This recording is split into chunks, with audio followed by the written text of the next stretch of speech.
Зянон Пазняк. Дэвіз для мяне заўсёды быў адзін.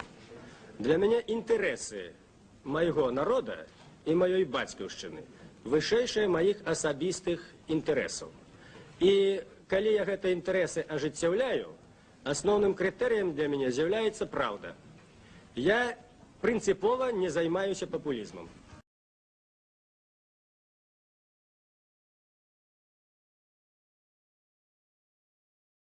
Пазняк Зянон Станиславович. Наступным будет выступать Штокин Александр Николаевич.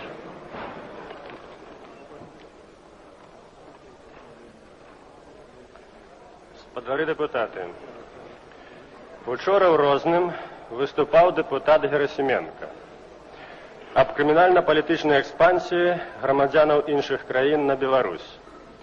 Сітуацыя многім дэпутатам вядомая.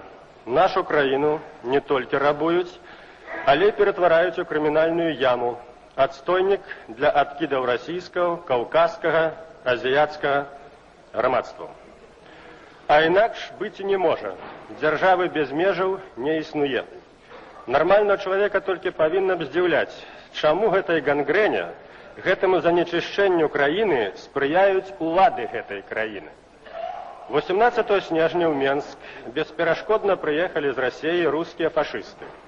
Ім прадставілі палац Менскага тонкасуконнага камбіната, дзе павінна была адбыцца нібыта прэс-канферэнцыя двух фашысцкіх аўтарытэтаў – Лімонова і яшчэ аднаго. У палацы ў вестыбюлі па лесвіцах блукалі стаялі маладыя суб'екты ва ўніформе і са свастыкамі на рукавах. Мінчане, прытым у асноўным пажылыя людзі, сумесна з міліцыяй спынілі гэтую фашыстоўскую гастроль. 9 асоб са свастыкамі былі арыштаваныя разам з Лімонавым, канфіскаваныя пачкі фашыстоўскіх газетаў з лозунгам «Да здравствует вайна» і мяхі фашысцкай літаратуры. Пра ўсё гэта паведаміў на сесіі дэпутат Мінгарсавета, начальнік РАУ з Фрунзенскага района Менска спадар Шкут і закрануў у сваім выступе спадар Герасименко. У сувязі з гэтым у мяне запыт да спадара Герасименкі і да пракурора горада Мінска. Ці былі зарэгістраваныя грамадзяне фашысты з Расіі, што прыбылі ў Менск? Хто і на якіх падставах прадставіў ім і іхняй прапагандзе памяшканне палаца? Бо прапаганда вайны, ненавісці і насілля забаронена ў нас законам і канстытуцыяй. Ці былі інфармаваныя аб мерапрыемстве рускіх фашыстаў у Менску гарадскія органы ўнутраных справаў? Шановныя дэпутаты, вось такія газеты выходзілі толькі ў Першую сусветную вайну. Нават у краінах таталітарнага рэжыма, дзе была цэнзура, не цэнзураваліся матэрыялы парламента. Тое, што зроблена ў нас, тое, што зняты матэрыял, даклад Антончыка, гэта сведчыць аб тым, што уведзена цэнзура і груба парушана Канстытуцыя. У сувязі з гэтым у мяне зварот да генеральнага пракурора Рэспублікі Беларусь узбудзіць крымінальную справу па факту увядзення цэнзуры на Беларусі. Гэта сведчыць аб тым, што услед за прэзідэнтам Лукашэнкам прыйшла карумпіраваная хунта, якая баіцца разаблачэння. Мне цікавіць, Мячеслав Іванович, чаму другі дзень на сесіі адсутнічае генеральны пракурор, які з'яўляецца дэпутатам Верховнага Савета? Дзякую за ўвагу. Удзельнікі камітэта, прадстаўнікі дэмакратычных партый і рухаў, студэнты і бацькі школьнікаў.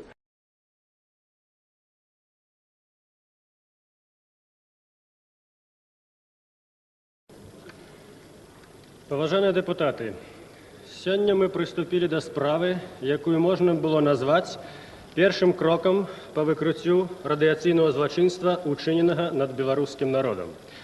Давайте зададзім сабе пытанне, у чым прычына, што жахлівыя вынікі чарнобыльскай катастрофы на Беларусі засакрэцілі адразу пасля аварыі. У чым прычына і хто ў гэтым вінаваты, што сакрэтнасць пра здароўе людзей у значнай ступені прадаўжае існаваць да сённяшняга дня. Што 6-й год людзі жывуць у заражаных зонах, што нягледзячы на пастанову Верховнага Савета БССР засяваюцца радыяцыйныя землі, што насельніцтва Беларусі харчуецца радыяцыйна заражанымі прадуктамі. У чым прычына і дзе тут логіка, дзе сэнс? Ва ўсім свеце зараз існуе каля 500 атамных электрычных станцый. Ім валодаюць абмежаванае кола дзяржаў і абмежаванае кола атамных ведомстваў. Кошт кожнай атамнай станцыі ў сярэднім 1 мільярд даляраў. Гэта не лічачы ўсіх іншых звязаных са станцыяй коштаў. Такім чынам мы бачым, што ў ядзерную энергетыку укладзены сотні мільярдаў даляраў, велізарнейшыя капіталы, якія абслугоўваюць тысячы вучоных і тысячы палітыкаў, якія ахоўваюцца міжнароднай арганізацыяй МАГАТЭ, у якой дамінуюць дзве сусветныя ядзерныя дзяржавы – Злучаныя Штаты Амерыкі і Савецкі Саюз. Трагічныя, жахлівыя вынікі чарнобыльскай катастрофы на Беларусі, калі пра іх даведаецца ўвесь свет, гэта сакрушальны удар па ядзернай энергетыцы ўвогуле, па атамных капіталах, па цэлай сферы абслугоўваючай яе навукі і палітыкі. Катастрофа тыпу чарнобыльскай пры праектаванні станцый прадугледжвалася толькі як гіпатэтычная. Гэта значыць, як чыста гіпатэтычны варыянт. Практычна такой катастрофы не павінна было здарыцца. Але яна здарылася ў Чарнобылі. Сацыялізм здзелаў казку былью. Такім чынам, існаванне ядзернай энергетыкі увогуле пастаўлена ўпершыню пад сумненне. Вось чаму ўся атамная сістэма ведомстваў ССР, якая напрасткі звязана з партыйна-урадавай структурай і з'яўляецца часткай гэтай партыйна-урадавай структуры Савецкага Саюза, адразу засакрэціла нават сам факт чарнобыльскай катастрофы. А потым і па сённяшні дзень усю дзяржаўна-партыйную палітыку вакол Чарнобыля падпарадкавалі інтарэсам атамных ведомстваў. Гэтым тлумачыцца і антыгуманнае дзеянне манапольнай дзяржаўнай медыцыны, і паводзіны КДБ, і КПСС, і ВПК, міністэрстваў і саветаў міністраў. Гэтым тлумачыцца і дзеянне МАГАТЭ, і яго хаўрус з партыйна-урадавай машынай ССР, і з савецкім ядерным лоббі ў асобах каманды акадэміка Ільіна. Гэтым тлумачыцца інтэрас МАГАТЭ да правядзення ўласных даследаванняў у радыяцыйных зонах на Беларусі, каб мець магчымасць самім даць ацэнку становішча ў сваіх інтарэсах, што і робяць зараз ядзерныя лабісты захаду, сцвярджаючы на ўвесь свет аб бясшкоднасці чарнобыльскай аварыі на нашай зямлі. Беларусь і яе народ перад абліччам Чарнобыля апынуліся сам на сам з магутнай міжнароднай ядзернай карпарацыяй, атамнай мафіяй, у руках у якой дзяржаўная палітыка, улада і сродкі масавай інфармацыі, навуковыя арганізацыі і капіталы. Гэты атамны свет зацікаўлены не толькі у нераспаўсюджанні, схаванні сапраўдных звестак пра Чарнобыль, але і ў кантролі над інфармацыяй, у распаўсюджанні адваротнага, выгаднага для атамных манапалістаў зместу, у кантролі над навуковымі даследаваннямі ў зонах, у фактычным эксперыменце над людзьмі, над нашым народам. У гэтым таксама зацікаўленыя і ваенна-прамысловыя комплексы, перш за ўсё Савецкага Саюза. Бо добра вядома, што ядзерная энергетыка ўзнікла перш за ўсё з патрэбы вытворчасці атамных бомбаў. І вось уже 6-й год доўжыцца медыка-радыялагічны эксперымент над нашым народам, фактычна над усёй беларускай нацыяй. Дзеля гэтага эксперыменту ствараюцца умовы, спосабы затрымання людзей у зонах, метады дэзінфармацыі і ашуканства. Як жа дзейнічала і дзейнічае гэтая атамная імперія? 27 чэрвеня 1986 года, гэта значыць праз 2 месяцы пасля аварыі, з'яўляецца распараджэнне 3-го галоўнага ўправлення Мінздрава ССР аб засакрэчанні звестак пра аварыю, пра лячэнне і пра ступень радыеактыўнага паражэння персаналу, што ўдзельнічаў у ліквідацыі аварыі. У 1988 годзе Мінздраў ССР выдаў распараджэнне, згодна якога ўрачам забаранялася звязваць захворвання з радыяцыйным заражэннем мясцовасці ў чарнобыльскіх зонах. У гэты ж час Нацыянальная камісія па радыяцыйнай абароне ССР пры Мінздраве ССР прапанавала сумна вядомую 35-бэрную канцэпцыю, згодна якой прапаноўвалася з 1 студзеня 90-го года практычна зняць усялякія абмежаванні з чарнобыльскіх зонаў. Гэта значыць прызнаць, што радыяцыйнае заражэнне ў гэтых раёнах увогуле не ўяўляе небяспекі для людзей. З вялікімі цяжкасцямі гэтая антыгуманная канцэпцыя была адкінута навуковай грамадскасцю нашай рэспублікі. Што ж адбываецца са здароўем нашых людзей і што адбылося за гады чарнобыльскіх пакутаў, дзякуючы дзяржаўна-партыйнай палітыцы. Вось звесткі таксама нідзе не апублікаваныя пра захворванне насельніцтва Веткаўскага района Гомельскай вобласці. Па параўнанню з 1985 годам захворванні псіхічныя павялічыліся ў 10 разоў. На ўлік па анкалагічных захворванняў стала больш у 2 разы. Смяротнасць увеличилась у 10 разоў. Сухоты, смяротнасць захворвання павялічыліся ў 10 разоў. Агульная смяротнасць у горадзе павялічылася ў 5 разоў. Нараджальнасць зменшылася ў 2 разы. Інваліднасць рабочых і служачых павялічылася ў 3 разы, калгаснікаў у 11 раз. Прыроджаная паталогія павялічылася ў 10 разоў. Вось наступныя звесткі. Таксама не апублікаваныя аб захворванні дзяцей да 14 гадоў Веткаўскага района Гомельскай вобласці. Па параўнанню з 86 годам на 89 год захворванні сардэчна-сасудзістыя павялічыліся ў 5 разоў. Лёгачныя ў 4 разы, кішечного тракту ў 11 раз, скураныя захворванні ў 5 раз, паталогія шчытавіднай залозы ў 3 разы першай ступені, лейкацытны сіндром ў 23 разы. Беларускай Рэспубліцы да сённяшняго дня не ўдалося дабіцца кампенсацыі ад Савецкага Саюзу за чарнобыльскую катастрофу. Аднак нават тыя мізэрныя сродкі, якія выдзеленыя Беларусі на двухгадовую праграму неадкладных захадаў па пераадоленні наступстваў аварыі на ЧАЭС 82 мільёны рублёў, размяркоўваецца не на карысць Беларусі.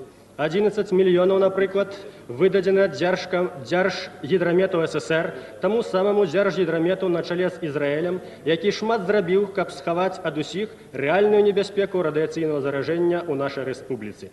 5 мільёнаў перададзена саюзнаму малому прадпрыемству для стварэння аўтаматычнай сістэмы маніторынга.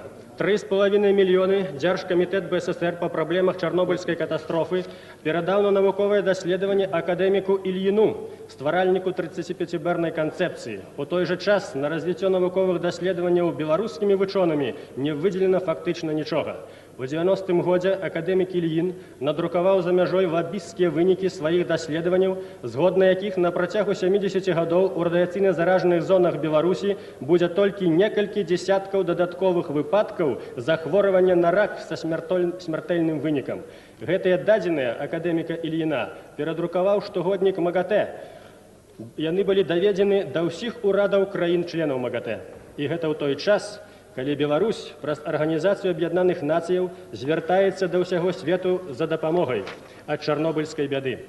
Ці разумее кіраўніцтва Дзяржаўнага камітэту БССР па Чарнобылю, што фінансуючы акадэміка Ільіна, яно аплочвае яго працу на карысць атамнай мафіі, аплочвае яго псеўданавуковыя дадзеныя, што абарочваюцца пакутамі для беларускага народа.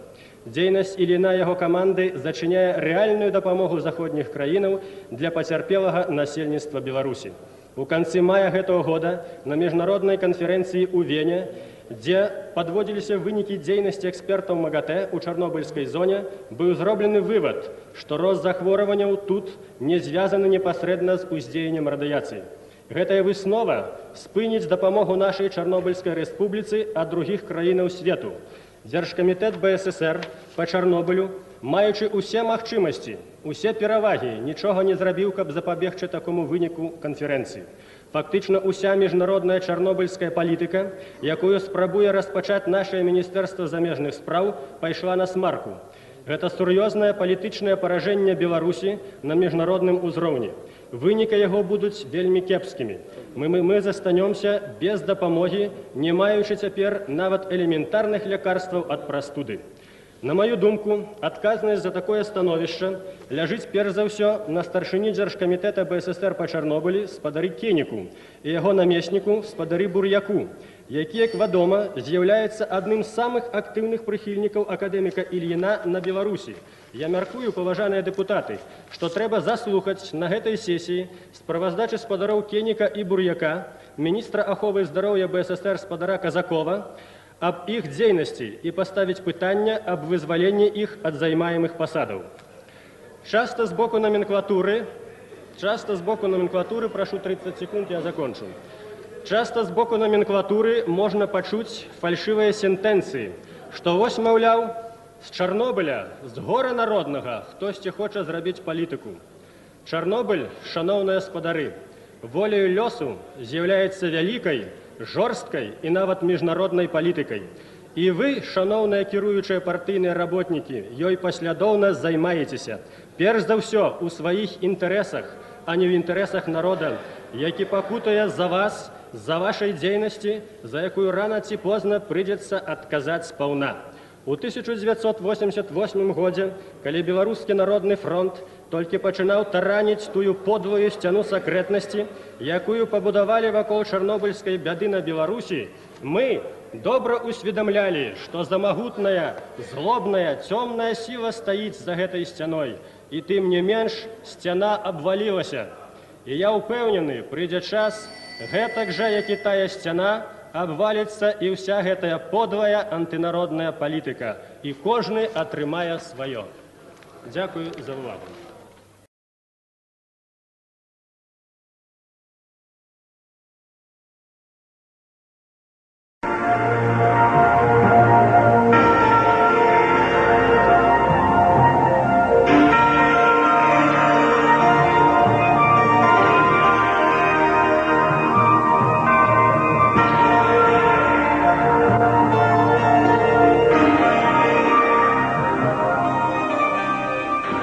Шановні глядачі, ми працягваем сустрэчы ў эфіры з кандыдатамі ў прэзідэнты Рэспублікі Беларусь, і зараз эфірны час належыць прэтэндэнту на пасаду першага прэзідэнта нашай рэспублікі Зянону Станіславічу Пазняку. Разам з Зяноном Станіславічам у студыі яго давераныя асобы і члены ініцыятыўнай групы. У студыі таксама знаходзяцца член Цэнтральнай камісіі па выбарах прэзідэнта Рэспублікі Беларусь Анатоль Анатольевич Роднікаў і галоўны юрыст-консульт Дзяржаўнага камітэта Рэспублікі Беларусь па тэлебачанні і радыёвяшчанні Наталья Ивановна Ядзевіч.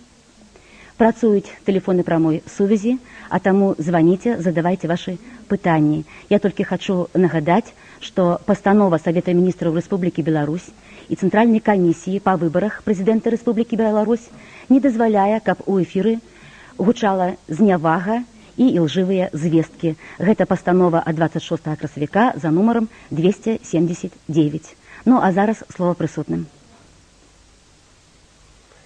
Добрый вечер, поважаныя телеглядачи. Сегодня мы с вами в открытом эфире. Мы будем отказывать на ваши пытания.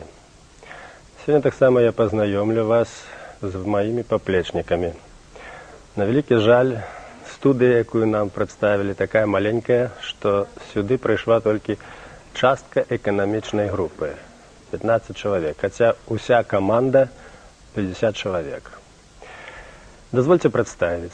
Василь Быков, народный письменник Беларуси. Владимир Заблоцкий, кандидат технических наук, наместник старшыні комиссии Верховного Совета Республики Беларусь по науке и науково-техническому прогрессу. Спадар Заблоцкий занимается системным анализом, выучением звышмоцной зброи, поддерживая постоянные связи с учеными России и іншых краін, мае міжнароднае прызнанне.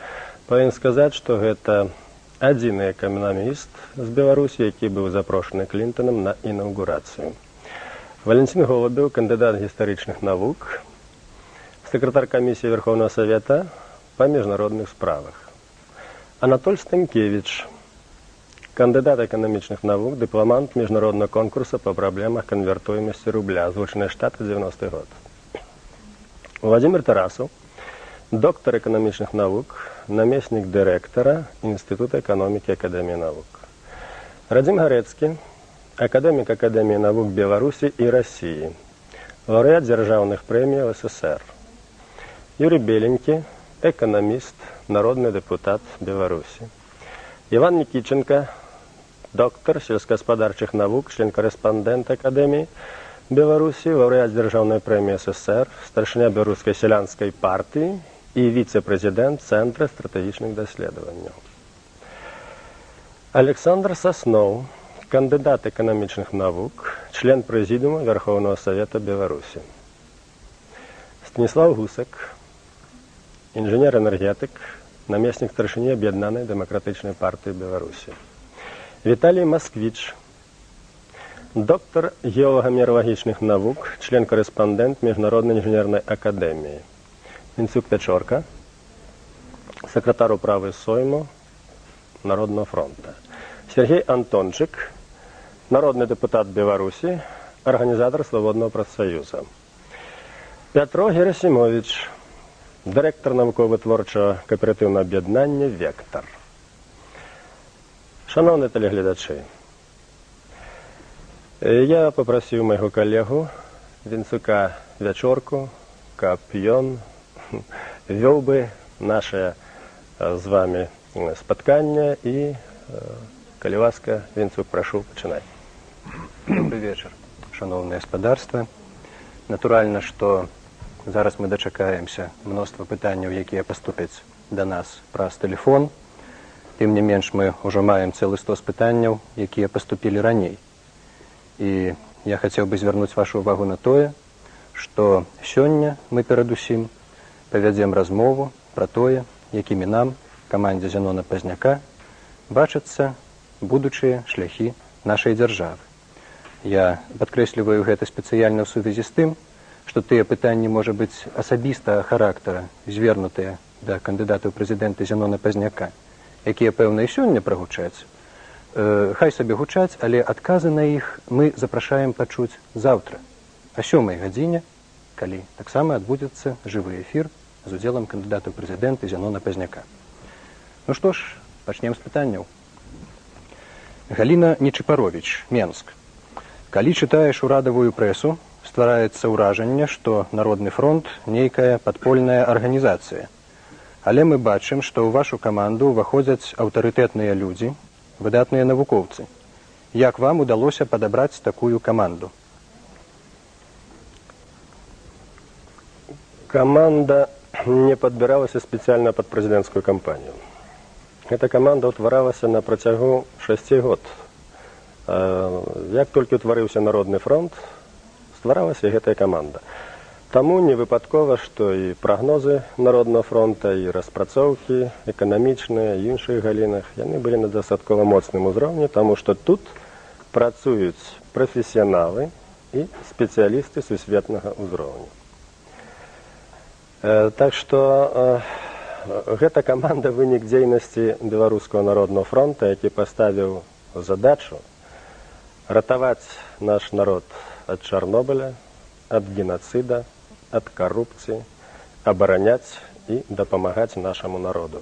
І честные, сумленные люди, профессионалы, пайшлі в эту команду, пайшлі в Народный фронт. Частку экономічнай групы я вам представил. Гаспадарыня Пятроўская, город Менск. Пытанне да Васіля Владимировича Быкова. Якімі матывамі вы кіраваліся, падтрымаўшы Зенона Пазняка у якасці кандыдата ў прэзідэнты Рэспублікі Беларусь? Матывы вельмі простыя. Менавіта Зенон Пазняк, на мою думку, самы варты з усіх магчымых кандыдатаў. Варты ён у многіх якасцях. Таму што найперш сваёй дзейнасцю ў Народным фронце у якасці лідара этого фронта ён засведчыў свае палітычныя магчымасці, сваю грамадзянскую сумленнасць, сваю, апроч таго, свой патрыятызм у адносінах да беларускага народа. Я думаю, што, хаця ў нас, конечно, людзей вартых заўсёды хапала, яны ёсць, яны былі і яшчэ будуць, але на данным этапе, на данным гістарычным этапе, калі краіна апынулася ў такім цяжкім становішчы, именно уратаваць гэтае становішча можа толькі Зенон Пазняк і яго прэзідэнцкая палітыка. Дзякуй. Ну, а цяпер пытанні больш, відаць, на думку тых, хто іх задаваў, складаныя. Зенон Станиславович, готова голосовать за вас, но смущает одно. Я русская, я не знаю белорусского языка и сомневаюсь, что смогу его выучить. А вы ведь будете этого требовать? Город Слуцк. А хто задав гэта пытанне? Жанчына. Город Слуцк, пытанне ананімнае. Ну што ж, калі ананімнае пытанне, то, відаць, многія так думаюць, як гэтая жанчына са Слуцка. Справа ў тым, што ніхто, нікога, і ў тым ліку я, не буду прымушаць размаўляць па-беларуску. Размаўляйце хоць па-кітайску. Будзе праводзіцца дзяржаўная палітыка па выкананню існуючага заканадаўства. Будзе выконвацца закон, і кожнаму грамадзяніну Беларусі будзе прадастаўлена магчымасць вывучыць дзяржаўную мову. А што датычыць, як яны будуць размаўляць, тут поўная свабода. Дзяржаўныя служачыя, так, яны павінны будуць ведаць мову. Дзяржаўнае справаводства будзе. Ніякіх рэпрэсій па гэтаму поводу быць не можа, я гэта гарантую. Ніхто нікога не будзе звальняць за тое, што чалавек, скажам, не ведае беларускай мовы. Гэта наша агульная бяда, бяда ўсей нашай нацыі. І мы павінны з гэтай бяды выйсці разам з усімі людзьмі, з усімі грамадзянамі, якія насяляюць нашу рэспубліку. Што будзе з калгасамі, калі прэзідэнтам Беларусі стане Зянон Пазняк? Мікола Бусел, вёска Дуброва, Светлагорскі раён. Шановны Мікола, я скажу самае галоўнае. Прэзідэнт Пазняк не будзе разганяць калгасы. І ўвогуле ў нас на Беларусі ніхто не ставіць такога пытання, акрамя прапаганды. Больш падрабязна прашу спадар Никитченко. Наверное, читатели, наши избиратели должны были обратить внимание на два раздела программы Зенона Пазняка. Земельная реформа и аграрная политика.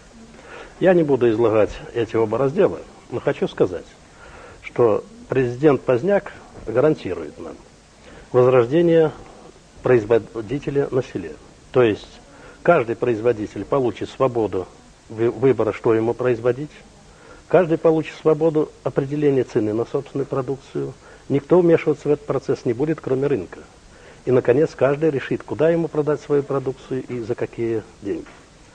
Далее, для того, чтобы эти свободы он мог реализовать, каждому будет представлено право получить частную собственность землю и другие средства производства. Как бы мы ни прятали голову в песок, но вопрос собственности на землю надо решать. Это четко изложено в программе Пазняка. Далее, как ни в одной программе, в данной программе предусмотрена свобода выбора и колхозам, и совхозам трансформироваться в рыночные структуры. Никакого давления, никакого насилия сверху не будет. Люди будут решать сами, что им делать. Наконец, программа Пазняка гарантирует финансовую поддержку, не дотации, не подачки, а именно поддержку развития сельского хозяйства. Но прежде всего, конечно, нуждается в этом переработка, потому что у нас гибнет 30-40% продукции, потому что у нас своевременно никуда не реализуется. Очень большое внимание уделяется решению других вопросов, без которых решить восстановление жизни на селе практически невозможно. Спадар Мікола Бусел павінен зразумець, што калі ён вырасціў бульбу, то ён яе можа прадаць, куды ён хоча, і па той цане, па якой ён хоча. Яму не будзе указваць чыноўнік, яму не трэба ліцэнзіі, ён будзе свабодны, ён будзе валодаць сродкамі вытворчасці, ён будзе валодаць зямлёй і можа свободно вынікі сваёй працы выкарыстаць так, як ён захоча. Совершенно верно. То есть впервые за последние 70 лет практически крестьянин получит свободу. Настоящую свободу. Как ему жить, что ему делать, и эта свобода будет его же и защищать. У сувязі з сельскагаспадарчымі пытаннямі знаходзіцца цэлы жмут пытанняў на чарнобыльскую тэматыку.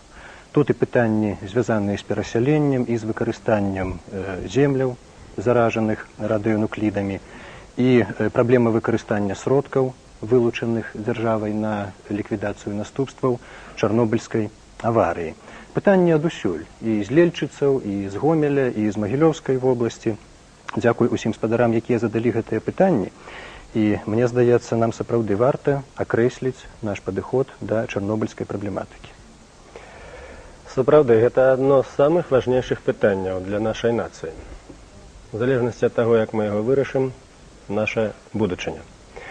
І вось у апошнія дні я заўважыў у некаторых газетах, у прыватнасці Савецкая Беларусія, такія меркаванні некаторых людзей, што вось, маўляў, КПСС КПБ і виратував людей від Чорнобиля. Але не Народний фронт. Ведаеце, это кашчунство. Няўжо наши люди забыли, хто у маі 86-го года накіроўваў наших дзяцей на дэманстрацыі першамайскія под радыеактыўны йодзісты дождж? Няўжо наши люди забыли, хто засекрэціў усе гэтыя звесткі? Няўжо наши люди забыли, якую хлусню писали ў газетах? І тыя, хто займаўся даследаваннямі, многія з тых людзей, яны давалі падпіску аб нерассекрэчванні. Гэта ж вядома. І толькі Народны фронт, як палітычная сіла, прабіў гэтую сцяну. Прабіў гэтую сцяну цаной ахвяр, тому што десяткі людзей былі аштрафаваны, іх цягнулі пад суд, узбуджалі супраць іх адміністрацыйныя справы. Вось якой цаной давалася гэта ўсё.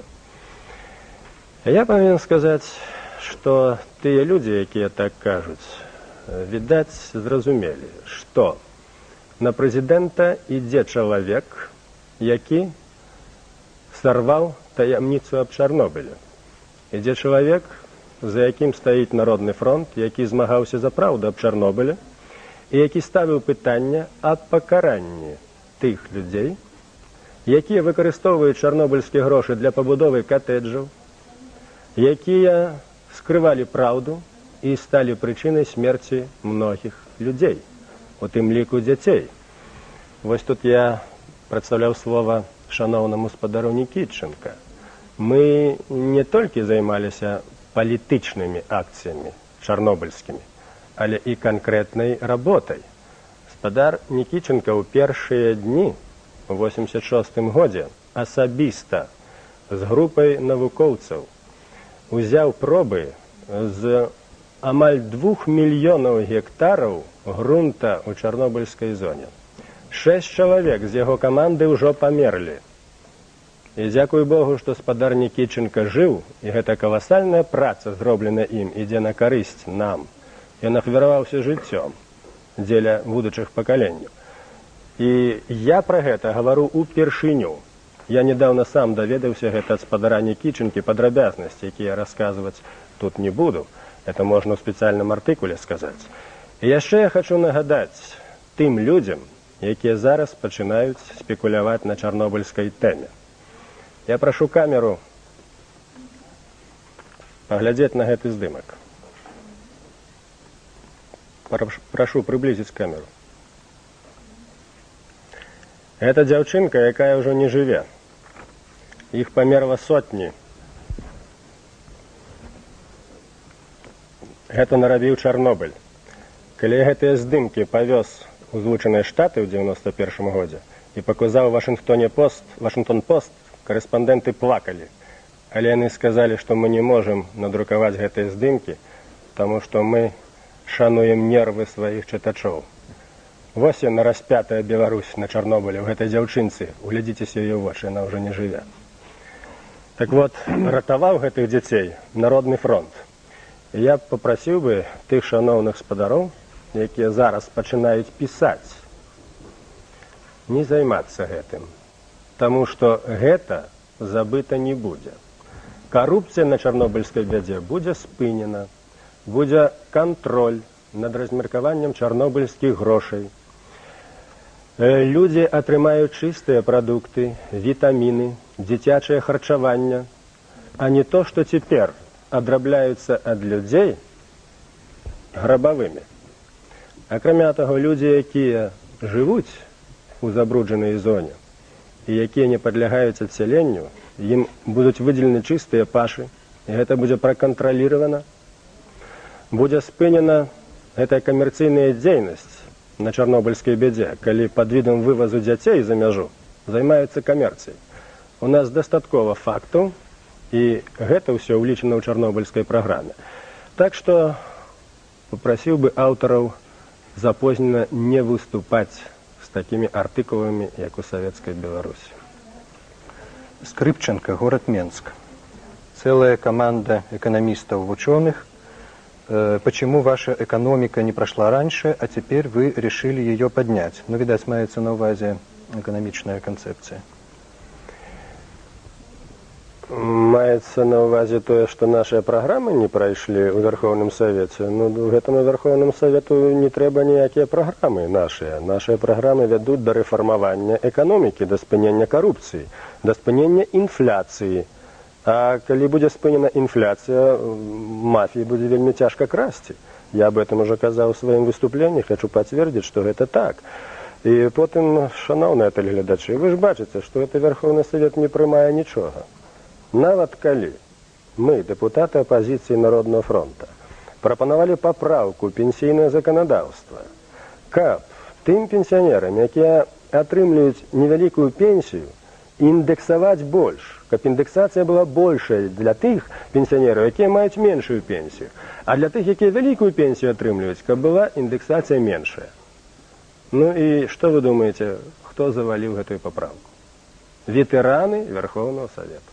Потому что мы зразумелі, што іх пенсіі высокія, а раз будзе індексацыя ніжэйшая для іх, значит, яны праіграюць. Яны эту справу завалілі. Гэта ім зусім не перашкаджае гаварыць, што яны выяўляюць інтарэсы 2 мільёнаў пенсіянераў Беларусі. Так што з Верховным Саветам тут усё зразумела, а што датычыць канкрэтыкі па эканоміцы, я думаю, там будуць пытанні. Да ўжо ёсць. Наведзіце парадак, спыніце інфляцыю. Цытрон, горад Менск. Шановный господар Станкевич, коли ласка. Уважаемые избиратели, я хочу сказать, что инфляция – это ограбление всех людей, которые на этом деле просто не зарабатывают. И особенно ограбление пенсионеров, инвалидов, просто людей, которые нет никакой другой возможности жить, кроме как получить пенсию. Как можно остановить инфляцию? Опыт для того, чтобы остановить инфляцию, уже прекрасно разработан во многих странах мира. Эстония, Литва, Латвия, значит, Чехия, Словакия. Сейчас Россия начинает потихонечку заниматься инфляцией. Видите, еще курс доллара не подошел даже к 2000. О чем это говорит? О том, что там, в общем, думают о том, что делать. Значит, инфляция – это бюджет. Я хочу, чтобы вы еще раз это запомнили. Расходная ее часть и доходная часть. Надо сбалансировать эти части. А что такое доходная часть бюджета? Это возможность через расходную часть выплатить пенсии, пособия, скажем, дать дотации, скажем, либо товаропроизводителям. Шановний Анатолій, все правильно, що ви говорите, але у метах економії часу дозволь мені назвати пункты по пунктах. Первое, каб спыніць інфляцыю, мы павінны увесці нацыянальную валюту. Другое, мы павінны праводзіць манетарную палітыку. Третье, мы павінны праводзіць эканамічныя рэформы, каб падтрымаць нашы грошы, інакш не ператворацца ў пустыя паперкі. Далей, мы павінны навесці парадак у падаткавай сістэме. Вось 4 асноўныя складальнікі, якія абавязкова прывядуць да спынення інфляцыі. Гэта паказвае вопыт іншых краін. Увогуле, спыніць інфляцыю не так складана. Павінна быць толькі дзяржаўная палітычная воля. Павінны быць людзі, якія хочуць гэта рабіць. Калі хто з маіх калег можа добавить, господар Тарасов, прошу вас. Будущий президент практически сказал об основных мероприятиях, которые будут осуществлять его команда. Я хотел бы сказать, что на основе введения своей национальной валюты мы сможем решить также ту пресловутую проблему, о которой говорят все другие кандидаты в президенты. Решить проблему компенсации вкладов населения. Как мы можем эту решить проблему? Мы сможем эту решить проблему, опираясь на свою национальную денежную единицу. Теперь же, когда мы фактически используем национальную денежную единицу Российской Федерации, мы этого не сможем сделать. Я хотел бы сказать еще, что мы сможем решить проблему инфляции только путем радикального пересмотрения налоговой системы. Для этого будут внесены самые коренные изменения налогообложения в сторону уменьшения ставок подоходного, ставок других налогов. Я думаю, это будет один из радикальных путей. Мы будем вводить также в оборот нетрадиционные виды товаров, это недвижимость. Пойдем активно работу с развитием рынка ценных бумаг, которого фактически в настоящее время нет. Мы сможем ввести первое время ограниченный оборот и земли. И вот таким путем, введя свою национальную денежную единицу, мы сможем в то же время ограничивать ее массу в обороте, сдерживая за счет того, что будут находиться в обороте вот такие товары. Конечно, это в общих чертах. Механизм реализации разработан нашей командой, и я думаю, он будет реализован при будущем президенте. Я хотел бы дополнить только несколько слов. Я согласен полностью, потому что вместе разрабатываем концепцию. У нас есть еще разработки о том, как создать национальный регистр налогоплательщиков Республики Беларусь. Как создать национальный регистр товаропроизводителей Республики Беларусь. Мы знаем, как собирать налоги с эффективностью до 85-87%. И у нас подготовлены на этот счет документы. Это не простые слова, это не заявления, это документы.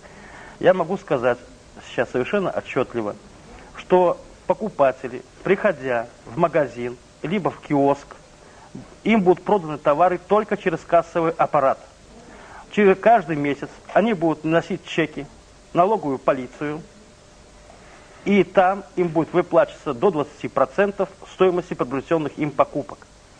Ущерб от компенсации таких покупок будет значительно меньше, несравнимо по сравнению с тем, сколько удастся собрать налогов. Мы заколотим все щели в налоговой системе, которая сегодня существует. Мы соберем все налоги, которые необходимо собрать, и таким образом увеличим расходную часть бюджета. Я думаю, що це питання настільки важне про інфляцію, що я просив би шановного господара Заблоцького, керівника економічної групи, випитатися так само. Поэтому. Дякую. Шановні телеглядачі, громадяни Республіки Білорусь, справа в тім, що ми підготували цільну програму, щоб прийняти таку антиінфляційну політику.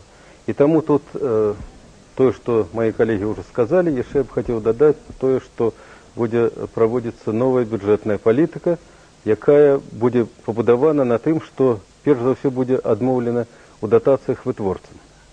І будуть підтримуватися ті, хто не може купити собі саме необхідне.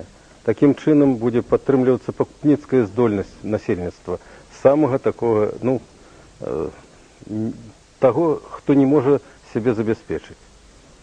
Два взаимозвязанные питания. Новиков с Бреста. Вы внесли немалую долю в то, чтобы разлучить нас с родственниками с ближнего зарубежья. Ваши дальнейшие действия, когда станете президентом. Семья Комар, Молодечно. Первое. Поддерживаем вас и отдаем за вас все наши голоса. Отказу не потребует. Дякую. И ваши отношения к вывозу продуктов в Россию и объединению денежных систем. Так, шановний господар Новіков, якраз гэта не наша палітыка. Увогуле, каб мы праводзілі палітыку, то было б усё інакш, мы не можам яе праводзіць. Якраз у тым, што разлучылі вашых родзічаў і што вам цяжка выехаць у бліжняе зарубежжа, вінаваты існуючы ўрад, вінаваты гэты прэм'ер-міністр, гэты Верховны Савет, і гэта палітыка, якую яны праводзяць. І сутнасць вось у чым. Каб былі б нармальныя сувязі, і каб вы маглі нармальна сустракацца з вашымі родзічамі і ехаць у любую краіну бліжняга і дальняга зарубежжа, трэба увесці сваю нацыянальную валюту. Трэба упарадачыць іх узаемаабмен, трэба заключыць дагавор аб негандлёвых аперацыях паміж дзяржавамі. І гэта дасць магчымасць вам тады ехаць у любую краіну, обменявши ваши гроши просто на вокзале. Теперь же куда вы поедете? Вам нават у Россию тяжко выехать, потому что своей валюты нема, договоров никаких не заключено, зайчика никто серьезно не лечит за это не есть валюта, это суррогат. И вы застались в изоляции. Кто зробил такую изоляцию? Изоляцию якраз и зробила політика этого Верховного Совета. А Народный фронт якраз выступае за сувязі з усім светом, за тое, каб мы маглі гандляваць з усімі краінамі, каб мы падымалі нашу эканоміку на аснове нашай нацыянальнай валюты, каб яна канвертавалася, каб мы маглі адпаведным чынам узаемаабменьвацца пры гандлю. Вось тады чалавек робіцца свабодным. Калі гэтага няма, мы робімся залежнымі. У якім стане вы нашлі? І знаходзіцеся, толькі вы, відаць, пад уздзеяннем прапаганды, і таму вам здаецца, што гэта вінаваты Народны фронт, які якраз хоча зрабіць вас свабоднымі. Паўтараю, вінаваты ў гэтым урад і Верховны Савет, які праводзіць такую палітыку самаізаляцыі. Эта палітыка тупіковая. У тупік ужо і зайшлі. Гомельская область, Вырвич, не ведаю, спадарыня ці спадар. Как вы собираетесь решать проблему топливно-энергетического кризиса? Я думаю, что это питание спадар Гусак, калі ласка. Я начну немного с истории по топливно-энергетическому кризису, в который мы попали. Вы знаете, что у нас рынок на топливо монопольный, и он полностью принадлежит России. Товарообмен у нас по клирингу шел с Россией. Мы получали у России нефть, газ. Туда отправляли мясо, трактора, калийные соли, холодильники, телевизоры и так далее. Во что обходилась нам вот эта торговля клирингом? Мы у России приобретали нефть, скажем, за мясо. И товарообмен шел такой. За тонну мяса мы отдавали России 130 килограмм, то есть за тонну нефти мы отдавали России 130 килограмм мяса. На международном рынке эквивалент цены одной тонны нефти 25 килограмм мяса. То есть мы переплачивали России за одну тонну нефти 5 мировых цен практически. Поэтому сегодня у нас сложилась ситуация, когда внутренняя задолженность предприятий сельского хозяйства составила почти 8 триллионов рублей на нашей энергетике. Какие мы видим выходы в этом? Ну, во-первых, невозможно строить рыночные отношения на условиях монопольности кого-то в вопросах поставки. С точки зрения защиты экономики любого государства принимаются законы, которые позволяют лишь 30% того или другого вида топлива получать этому государству. Дякую, Станислав. Я прошу господар Заблоцкий дополнить это питание. Докладно по пунктам. Так. Я хотів би додати те, що перш за все треба проводити відповідну тарифну політику. Держава її повинна мати. Те, що сьогодні робиться, це дренно орієнтує і витворців, і споживців. І тому починати треба з економічних методів, з тарифної політики. А крім того, ми пропонуємо вирішити питання енергетичної програми, це побудова енергетичних моцностей. І ще, я лічу, що треба відповідно то, що ви казали, ліквідувати монополізм у поставках. Я повинен додать, шановні телеслухачі, що коли нормально поставить справу, ми могли б добре жити за кошт наших нафтоперегонних заводів. Їх треба модернізувати. Тепер не состарели. Це перше. По-друге, на утримання російської армії ми кожен год видатковуємо 1 мільярд 900 мільйонів доларів. І губляем на транзите 1 миллиард, 300 миллионов долларов. Это больше 3 миллионов рублей. Миллиардов, так. Больше 3 миллиардов долларов. Давайте поделим эти 3 миллиарда долларов на цену одной тонны нафты. 35 миллионов тонн нафты нам забезпечено. А кроме того, мы будем будовать Балтийско-Чорноморский нафтовый коллектор. Его почали уже будовать. Проектные работы почали Украина и Литва, приступая Латвия. Его будовництво 1,5 года. Как почали про ней, мы б его уже умели. А кроме того, это 380, так, Станислав, 380 миллионов долларов, как его пустить у ход. Это выдатная идея, Станислав Гусак является автором этой идеи. И это в значной ступени полепшить это питание. А кроме того, треба улічити, що 72% нафти у Росії зараз розпоряджаються комерційні структури. Таким чином, ми повинні гандлювати. І нам буде вигідно гандлювати нафтою з тими країнами і з тими поставщиками, де нафта більш танна. І тепер складається ситуація, що більш танна нафта на Роттердамській біржі в Саудовській Аравії, чим у Росії. Таким чином, ось цей колектор дасть можливість збалансувати цей гандль. Коли мои коллеги хотят что добавить, я прошу, кто? Станислав, Колеваска. Я хотел бы, чтобы показали карту. Покажите, пожалуйста, карту. Вот толстой красной линией обозначена часть коллектора, которая уже сегодня существует. Это действующие нефтепроводы, которые связывают Вентспилс с Новополоцком, и дальше вот идет эта магистраль на юго-восток Беларуси. И также с юга существуют уже действующие нефтепроводы от Одессы до Кременчуга. Пунктиром на карте обозначена часть магистрали, которую необходимо проложить от Кременчуга и вот на север Украины. Там опять пошла жирная красная линия, это действующий нефтепровод. И дальше она соединяется еще с одной частью нефтепровода, также пунктирной линией, между Гомелем и Костюковичами. По территории Белоруссии всего лишь 70 километров надо проложить этой линии для того, чтобы задействовать весь коллектор. Спасибо. Станислав, дякую.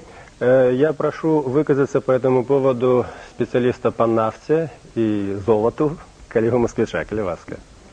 Ну, в целом я должен подчеркнуть, что ни одно государство не в состоянии обеспечить само себя собственными ресурсами. Как правило, это ресурсы в большей или меньшей степени покупаются. Ну, взять хотя бы, в пример, высокоразвитые капиталистические страны, взять ту же Японию.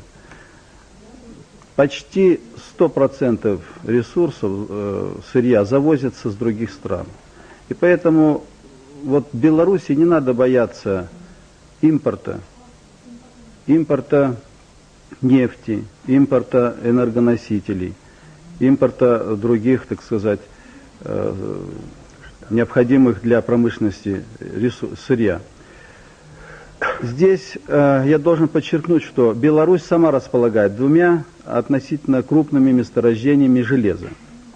Общие запасы железнорудных месторождений превышают 500 миллионов тонн. Если вы прикинете на потребность Беларуси, то вот разработка таких месторождений будет достаточно для стопроцентного обеспечения промышленности Беларуси металлом на протяжении десятков лет. Кроме этого, белорусские недра располагают целым рядом богатых месторождений. Взять хотя бы калийные соли, каменные соли, так называемые жидкие руды с полиметаллическим содержанием. Есть целый ряд месторождений, разведанных, но не разрабатываемых. Это редкие металлы. По стоимости они намного превышают золото. Что касается самого золота, то я вам официально заявляю, что Беларусь в самое ближайшее время станет одной из золотодобывающих стран в Европе и вот на нашей территории, где будет обеспечиваться валютная часть вот нашей экономической программы. Дякую, коллега Виталий. Я только хочу сказать телеглядачам, что Виталий Москвич узначальвае групу, яка распрацавала у Беларусі новую технологію здабычы золота. І гэтая тэхналогія ўжо 2 гады прымяняецца, і першае золата на Беларусі ўжо здабыта. Пытанне валютного запаса – гэта пытанне часу. Коллега Гарецкий. Хотел бы добавить трошку. Разумеете, у нас мы не настолько бедные, як лічилось до этого часу. У нас есть не только те корыстные выкопни, об которых сказал тут Виталий Андреевич, есть и іншие. Это и фосфориты, циолиты, вугали, горючие сланцы и так далее. Але я хотел подкреслить, что, конечно, самое главное, это самое нормальное природокористание. И вот уже зараз мы могли бы не только сами користаться этими корыстными выкопнями, але и вывозить, гандлявать такими, например, минеральными ресурсами, не только калийными соли, але каменными, это харчовые соли. Чем мы ее столько маем, что можем накормить полсвета. Дякую, коллега Гарецкий. Мы не только можем, а мы будем это робить. Да, безумовно. Потому что мы не дозволим, каб нашими нетрами распараджалася мафія і распараджаліся розныя дзельцы. уж на шкоду нашему народу. Законодаўства падрыхтована, дакладней праектнае заканадаўства. Калега Масквіч з'яўляецца адным з распрацоўшчыкам закона аб недрах. У апазіцыі гэты закон ёсць. Павінен сказаць, што апазіцыя распрацавала ўжо каля 40 законапраектаў, не кажучы пра канцэпцыі і так далей.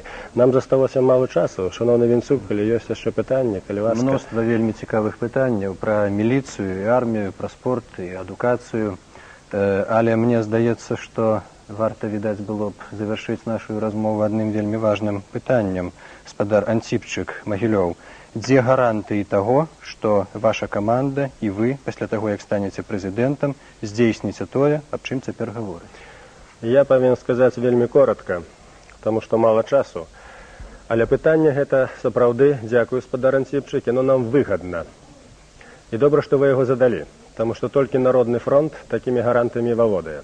Я назову некалькі гарантый. Першае – гэта правільны навуковы прагноз.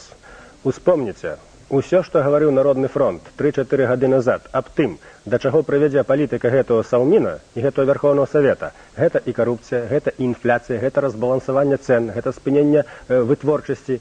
Аб усім было сказана, усё так сталася. Гэта гаворыць аб тым, што Народны фронт валодае навуковым прагнозам. У дзяржаўнай дзейнасці гэта вельмі важнае. Калі дзяржаўны дзеяч не можа прадугледзець, што будзе з яго планаў, не трэба займацца дзяржаўнай палітыкай. Такім чынам, гэта факт. Гарантыя ёсць. Другая гарантыя. Па нашых канцэпцыях, распрацаваных 3 гады, 4 гады назад, фактычна правяла рэформы Эстонія, асабліва ў фінанса-крэдытнай сферы. Гэта амаль 1:1 праграмы Беларускага народнага фронта. Вынік у Эстоніі выдатны. З гэтага года пачаўся прырост вытворчасці, інфляцыя спынена ў 92-м годзе, таварны рынок насычаны і гэтак далей. Значыць, гэта праверка практыкай. Такім чынам, гэта гарантыя, што нашыя праграмы гэта не мыльныя бурбалкі. І трэцяя гарантыя гэта тое, што Народны фронт валодае вялікай групай спецыялістаў сусветнага класа.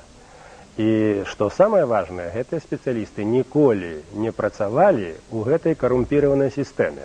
Яны не навучаны красці, яны не звязаны з карупцыяй. Гэта сумленныя людзі, якія сваё здароўе, як спадар Нікічынкі, гатовы былі пакласці на алтар бацькаўшчыны. І нідзе пра гэта не казалі. Я ўпершыню сёння ў тэлеэфір расказаў аб тым, што спадар Нікічынка прайшоў вось эту ўсю зону і што вакол яго паміраюць людзі. Нам патрэбна 4-я гарантыя. І гэтую 4-ю гарантыю мы можам толькі здабыць разам з вамі. Гэта давер народа. Мы разумеем, што гэта двухбаковы працэс. Але са свайго боку мы можам толькі зрабіць заяву, што мы, вся наша каманда, зробіць дэкларацыі аб сваіх даходах.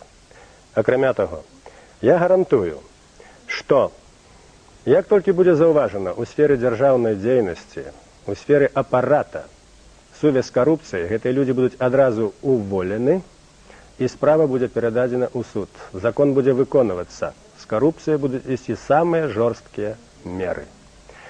Вось гэта я, як прэтэндэнт на пасаду прэзідэнта, гарантую. І я ўпэўнены ў сваёй камандзе аб тым, што такія дэкларацыі будуць зроблены і што такая палітыка будзе падтрымлівацца. Дякую усім. Перед вами выступали кандидат у прэзідэнты Рэспублікі Беларусь Зянон Станіславович Пазняк і яго давераныя асобы. Нагадаю, што яшчэ раз з Зяноном Станіславовичам вы зможаце сустрэцца на тэлебачанні заўтра у 19 гадзін. Ну а сёння мы з вами развітаемся. Усяго добрага.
Пане Зянине, коли ви перейшли в велику політику?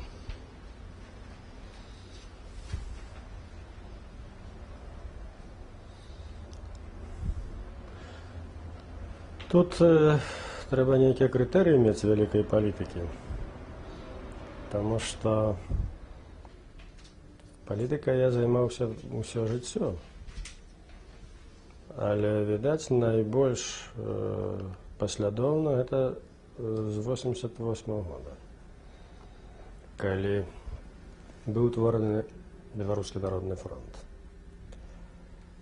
Это ўжо стаў такі пастаянны занятак кожны дзень. Ну, а пасля выбрання ў Верховны Савет, калі ўжо была ўтворана фракцыя, все, то это ўжо, конечно, стала і професіяй. Від якого часу ви рахуєте, що ви впливали на ті процеси, які відбувалися на теренах Радянського Союзу? Што адбывалася на тэрыторыі Савецкага Саюза, цяжка сказаць, ці ўплываў я на такія працэсы. Я думаю, што не. Але што датычыць, скажем, уплыў на беларускія працэсы, палітычнае жыццё на Беларусі, то гэта было значна раней, чым быў утвораны Народны фронт. У прыватнасці, яшчэ да ўтварэння Народнага фронту былі адкрыты курапаты. І гэта вельмі істотна паўплывала на свядомасць людзей і на іхні светапогляд. Уласна, гэта стварыла пэўную аснову ў грамадстве для ўтварэння Народнага фронту. Што датычыць Савецкім Саюзам, то ў нас былі добрыя сувязі на пачатку з Эстоніяй, Літвой, Латвіяй, Грузіяй, асабліва з 89 года, калі пасеклі рыдлёўкамі людзей у Тбілісі. Мы былі першай арганізацыя палітычная, якія паслалі туды людзей, ну і навязалі сувязі. І адначасна наладжваліся сувязі з Украінай.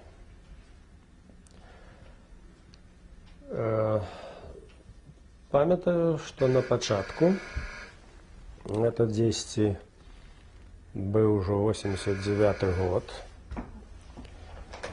прыязджалі украінскія дзеячы. Я нават не памятаю зараз іх прозвішча, бо фронт утварыўся ў 88 годзе, восенню. І ўжо зімой у нас былі кантакты з прадстаўнікамі з Украіны. Што я заўважыў, я не памятаю, ці быў тады на Украіне якая арганізацыя ў 88 годзе, але прыязджалі. Подібна організація була до білоруського мартирологу, це український меморіал. Так, так. І очевидно, від того часу ви вже... Былі ўжо пазней трошечки, тому што мы трошечки апераджалі тады Украіну і па ўтварэнні фронта, і па нейкім, так сказаць, пад'ёму нейкі час. І я сачыў за праектамі народнага руху, ось, памятаю, там і Драч выступаў, і все те пісьменнікі украінскія. Ну, практыка паказвае, што гэты этап трэба прайсці, але палітыкай павінны займацца палітыкі, ўсё ж такі пісьменнікі і пісьменнікі. Ну, они сваю справу ўсюды в пэўнай ступені зрабілі. Так вот, я памятаю, што былі ўжо першыя кантакты, і асабліва запомніліся кантакты, калі мы арганізоўвалі чарнобыльскія мерапрыемствы. У 89 годзе быў чарнобыльскі шлях у верасні мы рабілі, потым чарнобыльскі трыбунал рабілі, і ўжо былі такія кантакты з украінскімі дзеячамі. Тады я памятаю, у 90-м годзе і такого чоловіка, як Головатий, ну, відома фігура. А на якому моменті ви перетнулися ваші шляхи? З Головатым мы сутыкнуліся на моменце ў 90-м годзе, калі абмяркоўвалі БЧС, Балтыйска-Чарнаморскую содружнасць. Это значыць координацию палітычных дзеянняў Украіны, Літвы, Латвіі, Эстоніі, Беларусі. А Польшчы тады яшчэ пытання не стаяла. Это цяпер ужо расшырылася это ўсё. І вот тады у 90-м, это ўжо ў 90-м годзе, у красавіку была першая канферэнцыя. І прысутнічалі якраз усе гэтыя краіны. У 89-м быў трыбунал чарнобыльскі, прысутнічалі ад Малдовы, ад Украіны не памятаю, хто прысутнічаў. Не памятаю. Вот. І вось тады ад Украіны, я добра памятаю, Галаваты прысутнічаў Богдан Тэрнапільскі. Зараз я не ведаю. Він тоді був керівник міжнародного відділу секретаріату Народного руху України.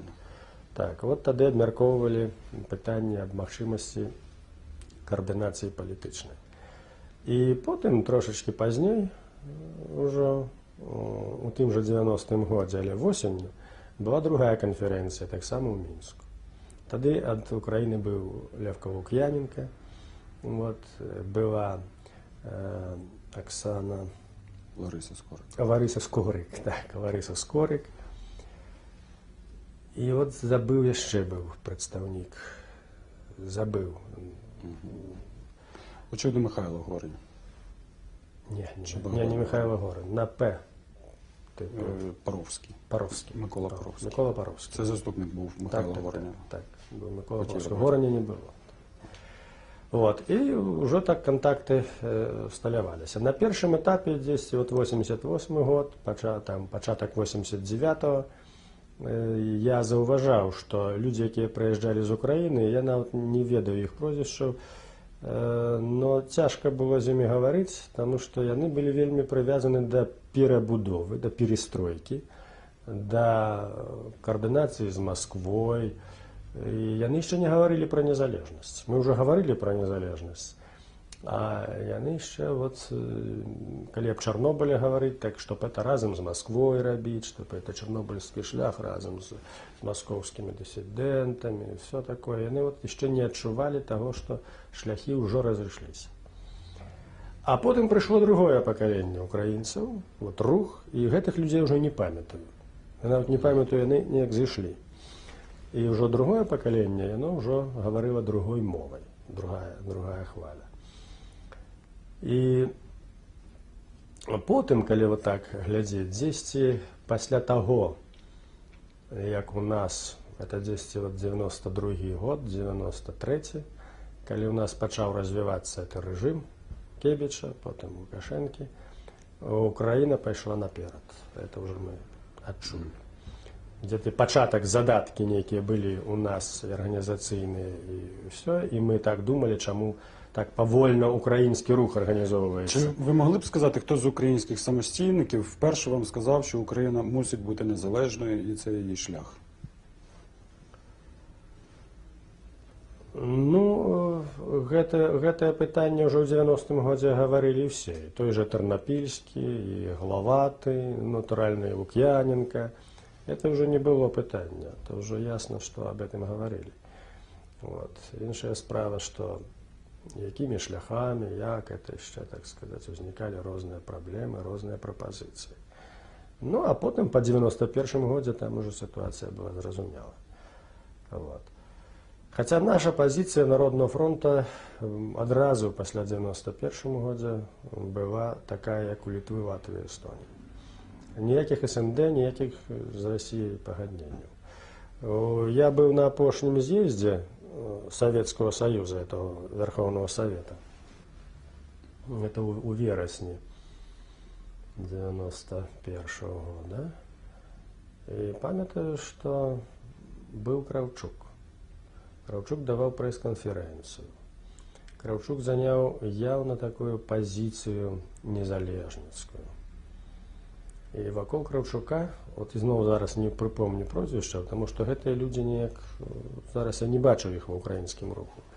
Вакол Кравчука было некалькі чалавек, якія арганізоўвалі эту канферэнцыю, ўсё, і я прысутнічаў там. І памятаю, наша дэлегацыя дэпутацкая, мы хацелі сустрэцца з Кравчуком і прапанавалі там цераз гэтых людзей, значыць, абмеркаваць агульныя ўкраінска-беларускія пытанні.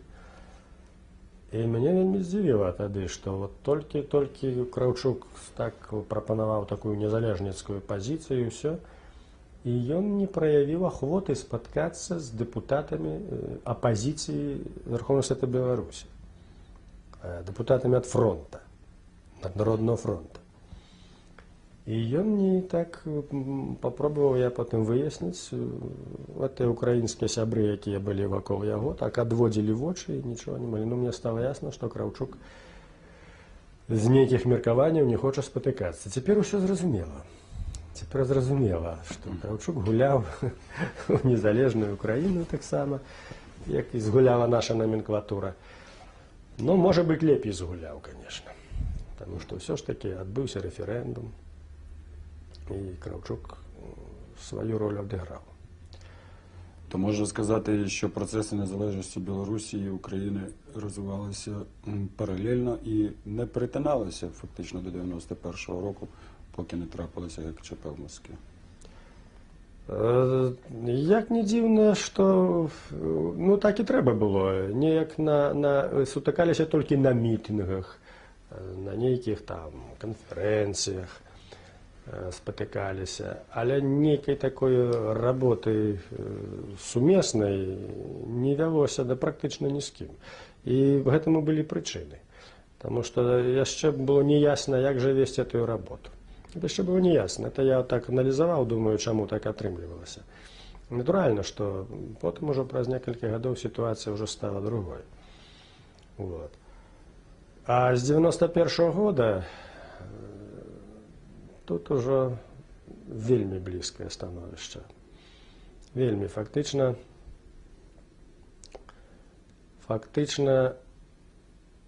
калі б, скажем, у беларускай номенклатуры было б большая схільнасць да такога нацыянал-камунізму, скажем, як была там у Краўчука, ўсё, то былі б нейкія кантакты больш сціслыя.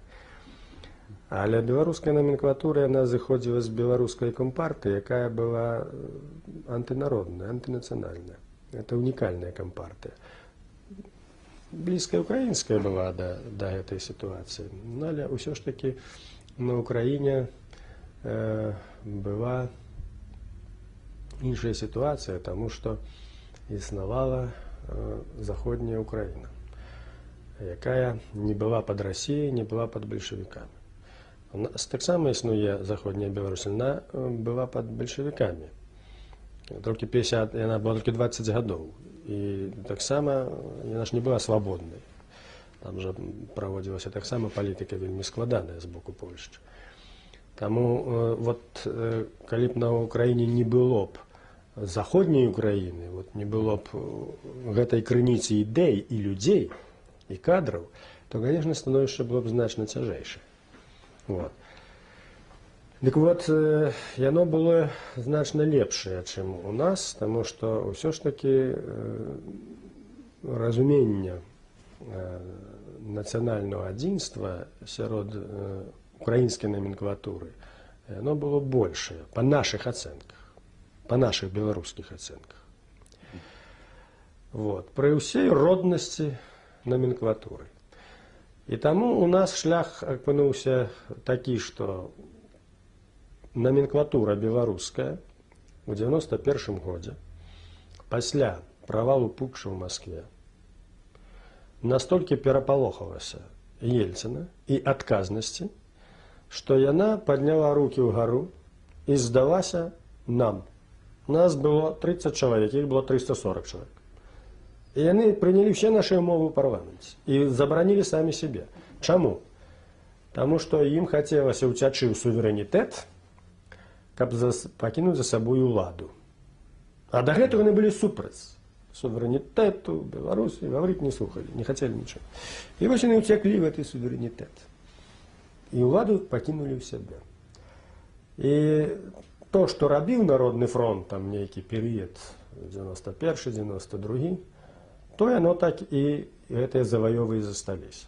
Номенклатура, калі яна апомнілася праз нейкі час, яна пачала прадаўжаць сваю ранейшую палітыку, таму што яна зразумела, што Народны фронт пагражае яе ўладзе. А змагацца з Народным фронтам на Беларусі ў адзіночку ім было страшнавата. Іх проста не хапала на гэта сілы. І прыклад яскравы – рэферэндум 92-го года, калі мы сабралі 500 000 подпісаў аб новых выбарах. І па закону ўсё, павінен быў быць рэферэндум. Яны проста пайшлі на тое, што растапталі Канстытуцыю і ліквідавалі ўсё. І тут, якраз па ліквідацыі рэферэндума, Кебіч зрабіў рэзкі паварот у бок Масквы. Рэзкі адмовіліся ад рэформ, павярнуліся ў бок Масквы, і вынікам Лукашенка і гэты рэжым. От калі вельмі коротка.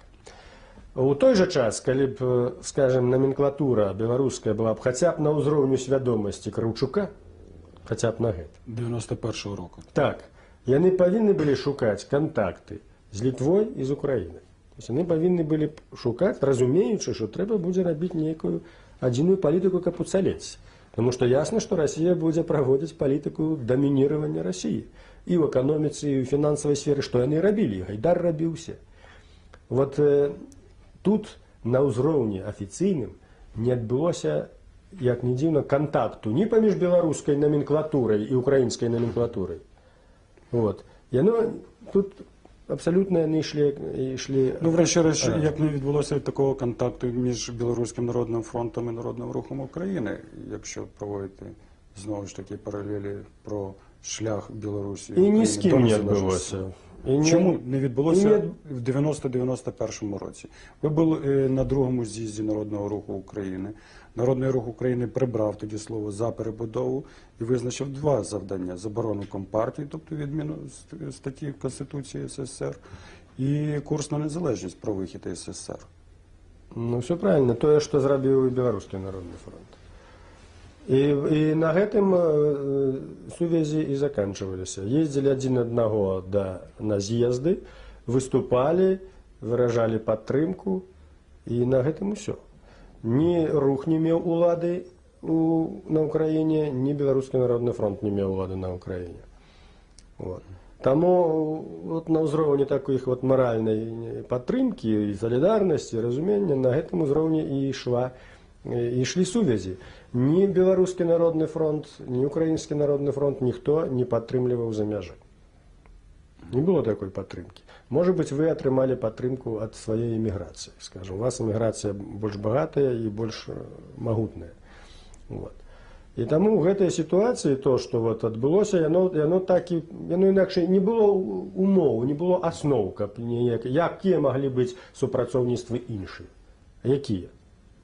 Вот то, што жыццё ставіла, тое супрацоўніцтва яно і адбывалася. Цяпер сітуацыя другая пастаўлена, але цяпер, скажем, на Ўкраіне іншая сітуацыя ў народнага руху. Народны рух мае пэўнае дачыненне зараз да ўлады. Мае пэўнае, хай сабе невялікі, як мы мелі там.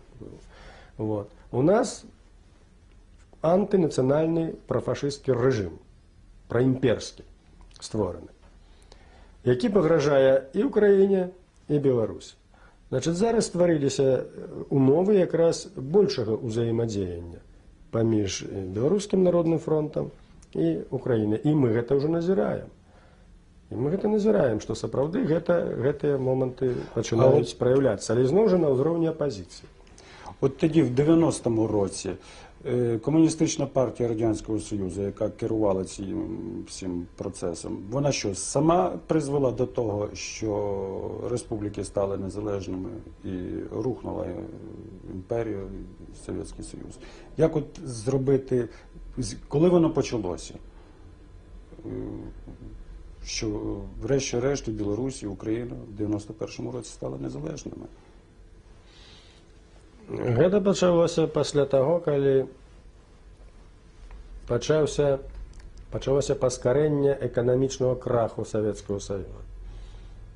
Савецкі Саюз прайграў Рэйгіну, прайгралі зорныя войны, яны не вытрымалі этой гонкі, якую ім прапанавалі.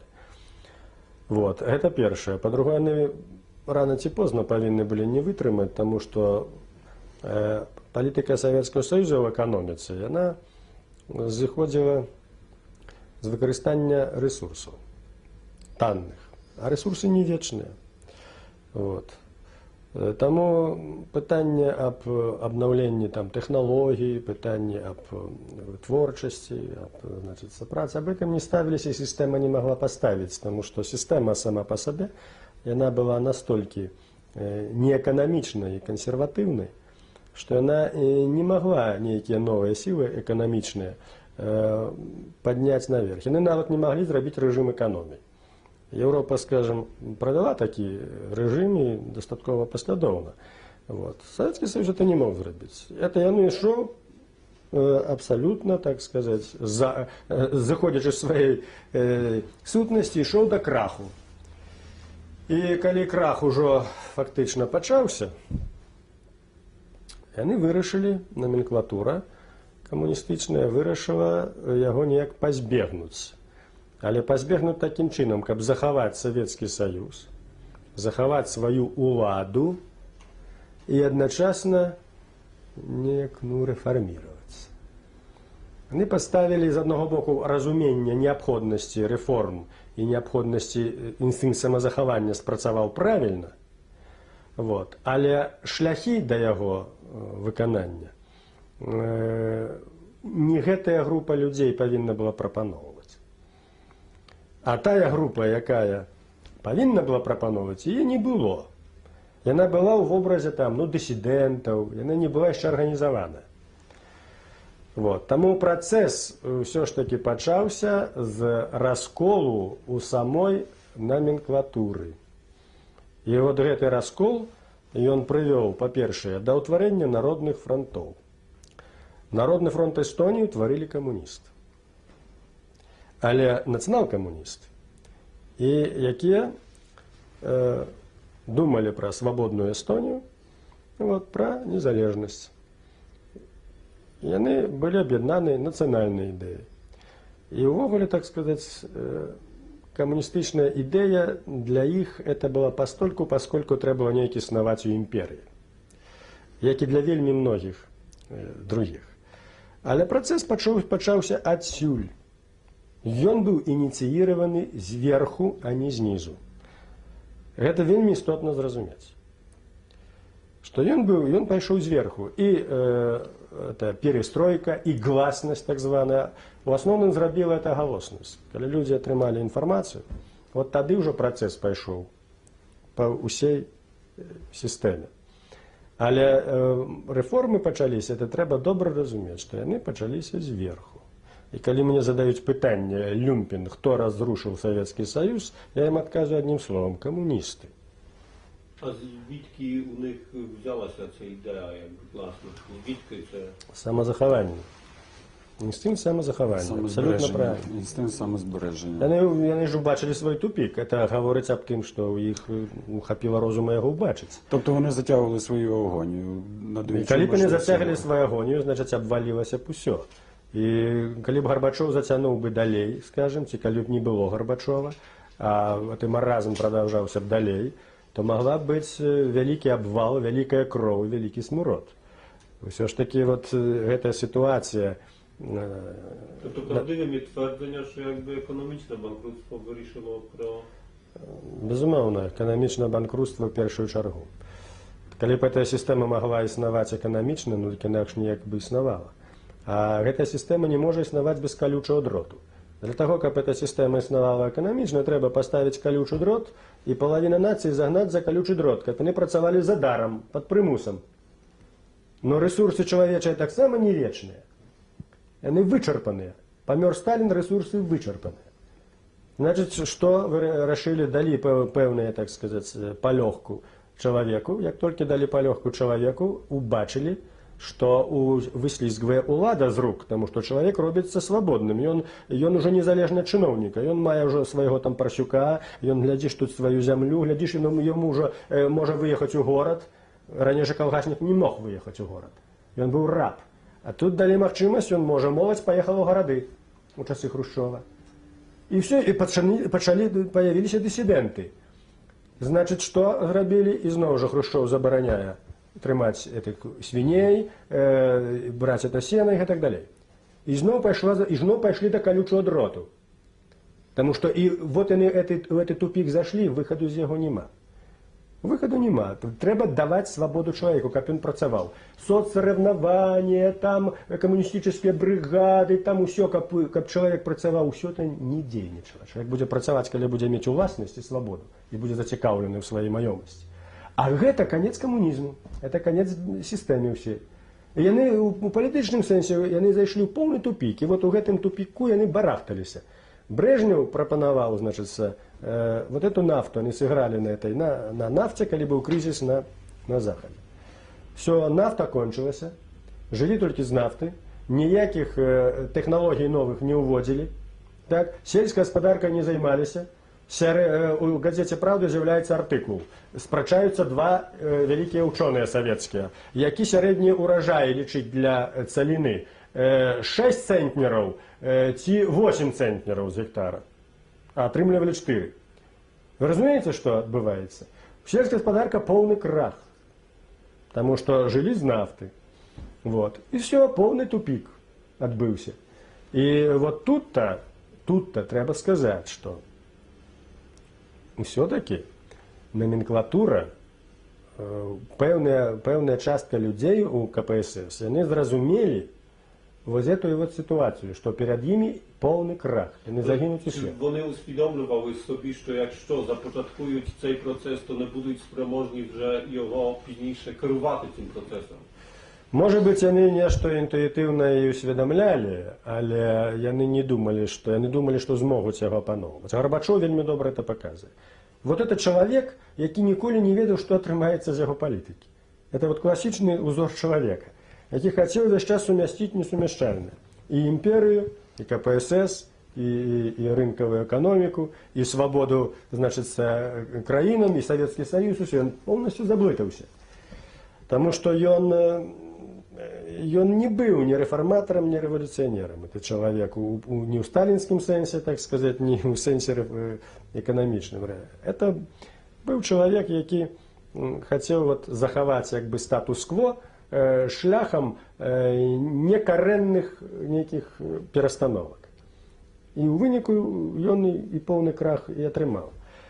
Вот. Але гэтай сваёй палітыкай номенклатура яна разбудзіла нацыянальныя сілы. Яна разбудзіла сілы апазіцыі супраць КПСС. Яна разбудзіла, першую чаргу, палітыка галоснасці. Вот. Вот яны тут, разбудзіўшы гэтыя сілы нацыянальныя, ўжо не маглі з імі саўладаць. І галоўнае, што яны раскалоліся самі пополам. Вот это самое істотнае. І дзе пайшоў раскол? Раскол пайшоў і па адносінах да улады і эканомікі, да маёмасці, так? І раскол пашоў на асабістым узроўні, што вельмі важна. І Ельцин, і Горбачов.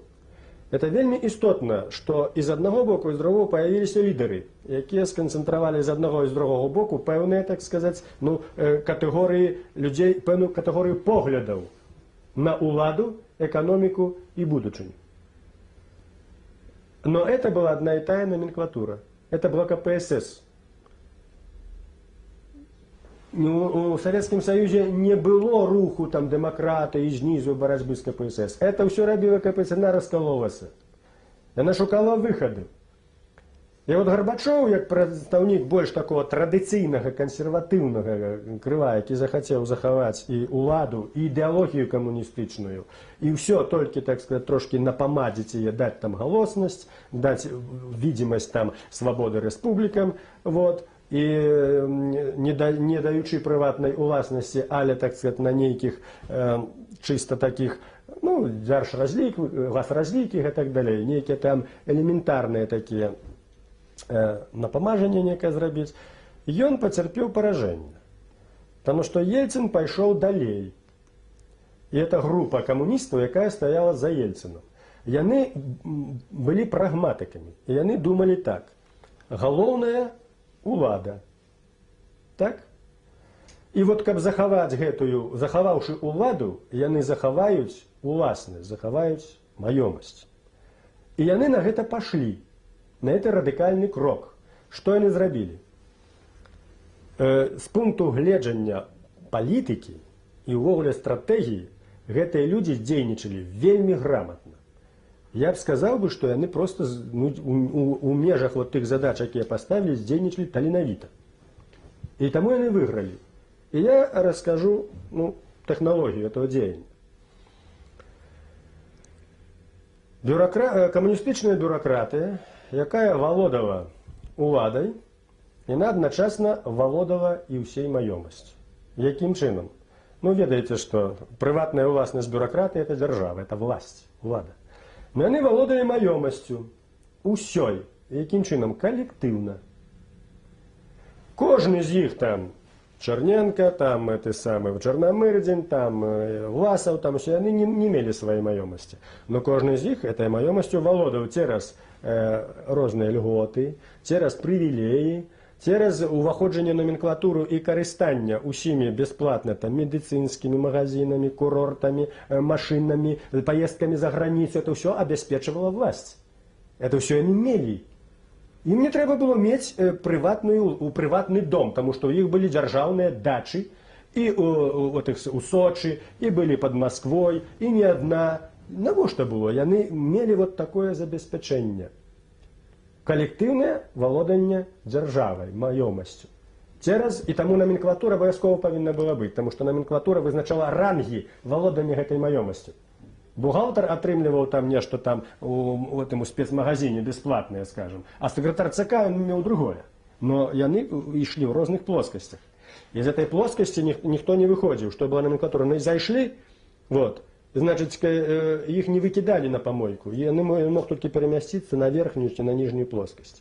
Вот такое было валоданне маёмасцю. Потым, калі, глядзіце, калі пачалася барацьба з номенклатурай, калі ўжо былі дэмакратычныя рухі, калі ўжо сказалі там давай КПСС і гэтак далей, вы заўважце, што яны супраціўляліся вельмі вяла. Яны не былі актыўнымі, яны былі паралізаванымі, яны былі псіхічна прыгнечаны. Чаму так адбывалася? Чаму? Таму што усе валодалі, но это не іхнае было. Яны валодалі калектыўна гэтай дзяржавай, гэтымі дачамі. Яму не трэба было аддзіраць ад сэрца. Вот очень справа. Таму актыўнасць, вроде бы хотелася, но разумеете, это общее дело, а знаете, як у калектыве? Гэта спадзяванне адзін на аднаго, вось это калектыўнае, яно з аднаго боку яно як бы дае ім магчымасць, што яны дзейнічаюць разам, а з другого боку гасяць ініцыятыву адзін аднаго. Яны гасілі ініцыятыву, но тут чыста псіхалагічныя моманты. Але я не выпадкова пра гэта кажу. Таму што другая група, прагматычная група камуністаў, яна убачыла, што это старое ўжо нічого не захаваеш, і яна, каб захаваць уладу, падняла сцяг дэмакратыі і сцяг суверэнітэту. Яны выкінулі партыйныя білеты, так? Выкінулі іх, яны ім не патрэбныя. І тым самым, падняўшы вот этот сцяг дэмакратыі і суверэнітэту, яны аб'ядналі фактычна ўсю апазіцыю, усю нацыю вакол сябе. Яны сталі героямі-дэмакратамі, абнаўленцамі. І нацыянальныя, як той Ленін тады аб'яднаў 17-м, так цяпер і нацыянальныя пытанні, і сацыяльныя, і дэмакратычныя аб'ядналі вакол сябе. Самы вялікі дэмакрат, чуць не герой нацыі, быў Ельцин, член ЦК, махровы, камуніст, махровы номенклатуршчык. І ніхто не сумняваўся, што яны павінны быць на вяршыні ўладзе, яны і асталіся там. Яны это ўсё аб'ядналі вакол гэтага, і яны знішчылі такім чынам апазіцыю. Таму што калі б яны не паднялі сцяг суверэнітэта, і ўсё, магла быць апазіцыя супроць, таму што это ж номенклатура. А так усе, і ўсе тыя Травкіны, і ўсе тыя былыя дэмакраты, і Глеб Якунін, усе падтрымлівалі Ельцына. Все, а Гарбачоў аказаўся ізаляваны, таму што ён застаўся ортодоксам, ён застаўся камуністам, з камуністычнай фразеологіяй, толькі што не краткого курса, Все, это яны іх ліквідавалі. Вельмі проста, цяпер слухайце далей. Цяпер што адбылося? Яны атрымалі такім чынам всенародную паддзержку. І яны ўжо сталі дэмакратамі. Но яны захавалі што? Уладу. Усю уладу, як і было, засталося ў руках іх. Як і было. Але яны ўжо атрымалі легітымна цераз выбары, цераз усё, і затрымалі ўладу. І што яны сказалі? Улада ўся, дзяржава ў іхных руках як была, так і засталася. А сувязі ўсе, сувязі ж іхныя, вот яны ж у адным пласце номенклатуры, яны ж засталіся, яны ж павязаны былі. І цераз ВПШ, і цераз родзічаў, і цераз уладу, ўсё, яны ж адзін аднаго. Сувязь вот эта номенклатурная на вышэй усякай і камуністычнай сувязі. Не ідэалогія іх трымала, а сувязь номенклатурная, вот эта. І сувязь заставася. Што яны робяць далей? І ў гэтым корань усяго разумення. Далей яны робяць дэмакратычныя рынкавыя рэформы. І зноў хто быў ініцыятарам? Дзяржава. Яны былі ініцыятарамі. Яны, якія валодалі дзяржавай і валодалі этой маёмасць. У выніку гэтай ініцыятывы яны гэтую дзяржаўную маёмасць, якой валодалі калектыўна, так, і гасілі ініцыятыву адзін аднаго, перавялі ў сваю прыватную маёмасць. І цяпер гэты самы плачушчы бальшавік, як яго? Рыжкоў стаў вялікім банкірам, Чарнамырдзін стаў вялікім капіталістам, у руках трымае «Газпром» і 60% акцый. Яны сталі валодаць банкамі, грашыма, нафтай, газам, толькі это ўжо іх прыватная маёмасць. Яны ўжо трымаюць акцыі. Значыць, і цяпер вот этыя людзі, камуністы, номенклатура, яны ўсё засталі як было. Яны валодаюць уладай, валодаюць дзяржавай і валодаюць эканомікай. Змянілі толькі што. Ім ідэалогія ўжо не патрэбна, яны выкінулі камуністычныя білеты, і яны валодаюць эканомікай і маёмасцю ўжо як прыватнай маёмасцю. Яны сталі капітал-камуністамі. Цяпер што ўтварылася? Не ўтварыўся рынок у Расіі, у Беларусі і там, да і на Украіне. Нема рынка. Утварылася спецыфічная сітуацыя, якую можна назваць як крымінальна-бюрократычны капіталізм. Утварылася мафіёзная краіна, так, дзе бюрократыя валодае сродкамі вытворчасці, валодае маёмасці, валодае уладай вытворчасцю. Якая спецыфіка такога рынкавага механізма? Манаполізм. Калі чалавек валодае уладай і валодае цэлай галіной вытворчасці, нафтай, скажем, ён манаполіст. Усё ў яго руках. У Чарнамырдзіна ўсё ў руках, скажем. Так? Нафту раздзялілі некалькі кампаній. Утвараецца мафіёзная дзяржава, якая манаполізуе цэлыя галіны і сферы вытворчасці.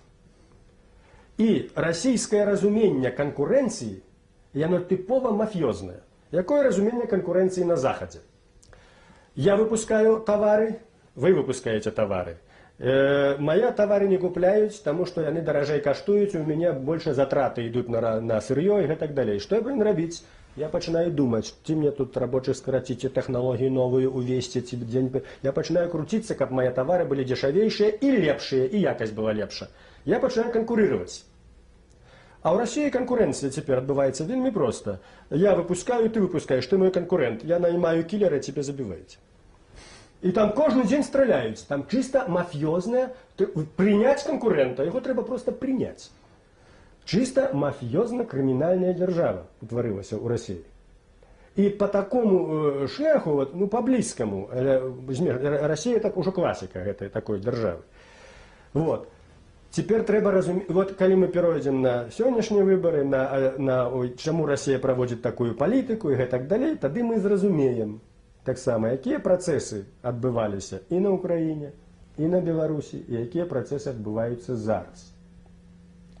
Так вот, то, что номенклатура камуністычная ініцыіравала вось гэтыя перабудову і гэтыя рэформы, ініцыіравала нават, узялася нават за суверэнітэт. Гэта ўсё ішло зверху, ішло ад камуністаў, і гэта ўсё ішло ад інстынкта самазахавання. І яны дасягнулі... А що ж тоді було ГКЧП 91-го року? Натуральна, што ГКЧП гэта былі тыя людзі, якія стаялі на артадаксальных пазіцыях, звязаных з Гарбачовым. Это людзі артадаксальнага плана. Яны, таксама мафіёзная сітуацыя, так сказаць, была барацьба за ўладу і гэтак далей, это ясна. Ну, допустим, перамагла ГКЧП. Ну і што б было? Яны б не пайшлі на пераўвасабленне маёмасці ў свае рукі і так далее. Яны продолжали б, скажем, нейкую ранейшую советскую ситуацию. Это привело б до полного, так сказать, развалу Советского Союза. До полного, притым кровопролитного. До полного. Выхода уже не было. Так або інакше. Выхода не было, все ровно. Это все. Все, просто они шукали выходы, як, так сказать, и вот то, что зрабила номенклатура, яна зрабила оптимальный крок для захавання сваёй улады у власности империи российской. Империя российская, империя існуе. И теперь они ставят задачу ее реанимировать уже на другим узроўні. Так что то, что отбывается у России, это чарговый кульбит. Такі кульбит зрабілі большевики, когда Российская царская империя зашла в тупик, большевики выратавалі империю. Якой ценой? Они выратавалі империю, империя існувала, існуе до этого часу. Вот теперь коммунисты в черговый раз выратоўваюць империю, перавёўшы яе вот у такі вот стан існавання. Такі эканамічная сістэма, якая зараз утварылася ў Расіі, яна недоўгавечна, не можа доўга існаваць. Яна абавязкова прыводзіць да вайны. Абавязкова. То, что она вядзе войны ў Чечні, там, ну, это за нафту война, вы знаете. То, что Таджикистан. И у рэшты-рэшт она приведет до громадянской войны. Потому что эта система основана на мафиозным, значит, взаимодеяниях в экономике. То, что я рассказывал. Вот. И она не даст магчымасць развитию свободного рынка. Она не вынесе свободные силы на поверхню. То же самое люмпен у России. Поглядите, якую он великую вагу мае. Он же больше, чем за Ельцина, этих людей. Только Ельцин зараз, как кажуть, поставил на карту все, как выиграть. Вот. Может быть, нават поставить и пушки на карту. Вот. Тому вот это треба разуметь. И коли, скажем, у нас на Беларуси в 91 годзе мы это адразу зразумелі, что номенклатура беларуская, баючыся страты коллективной уласнасці, пайшла на суверенитет, она не могла не пойти, потому что они могли стратить все. Вот. И мы маленькими силами заборонили и КПСС, и заборонили все. Вот эта уникальность, она и характеризуется тем, что они пераполохаліся Ельцина, что они были не готовы до этих реформ. Они не готовы, это был провинцийный уровень. И они на уровне нават ніжэй Горбачова засталіся. Они были не готовы, у них не было никакой, они просто губляли уладу, губляли все. Вот. А тут у них засталася, ну, магчымасць вот эту уладу захаваць, і яны яе выкарысталі. Але саме чому, скажімо, опозиція білоруська не була спроможна розмовляти з комуністами? Тому що вони абсолютно не могли бути... Тому що білоруська опозиція розуміла то, що я говорю. Тому що ми бачили, що ніякого суверенітету ми не отримаємо, ніякої демократії не буде. Это только імкнення нашої номенклатури заховати уладу любими сродками. Мы же бачили, кто, нам не треба фразеологии, мы бачим, кто сидит. Скебич, Мясникович, Данилов, эти самые, Малафеев, мы бачим, кто там сидят. Разумеете, Травкин и вся эта вот демократия российская, как зникла, я ж теперь не маю, они же все империалисты. Для их они приняли Ельцина как демократа. И все это, и они сами зникли. Потому что, ну, логика политики обовязывает, как российская демократия у 91 году выступила оппозицией, конструктивной оппозицией ельцинскому режиму. И они с потрохами пошли до Ельцина. И все, и оппозиция изникла. Кто оппозиция в России? Червоно-коричневые, Зюганов и эти остальные. А кто такие Зюганов? Это публика, якая идет за Зюгановым. Это другие и третьи секретари райкомов, обкомов, так, якие были обделены, потому что верхняя номенклатура, как вы абсолютно правильно кажете, все взяла, всю трымае ўладу, а они остались так с боку припеку. А они саме вышли, я кажу, на финишную прамую у час перебудовы Горбачевской. Вот, потому что их же кожный повинен был пройти сверху до низу, снизу до верху, так? И они вышли тут раз, вот эта перебудова, Ельцин, так сказать, все взял. Для чего они идут зараз на выборы? Это их последний решительный бой, как отобрать и поделить, як Шариков казав.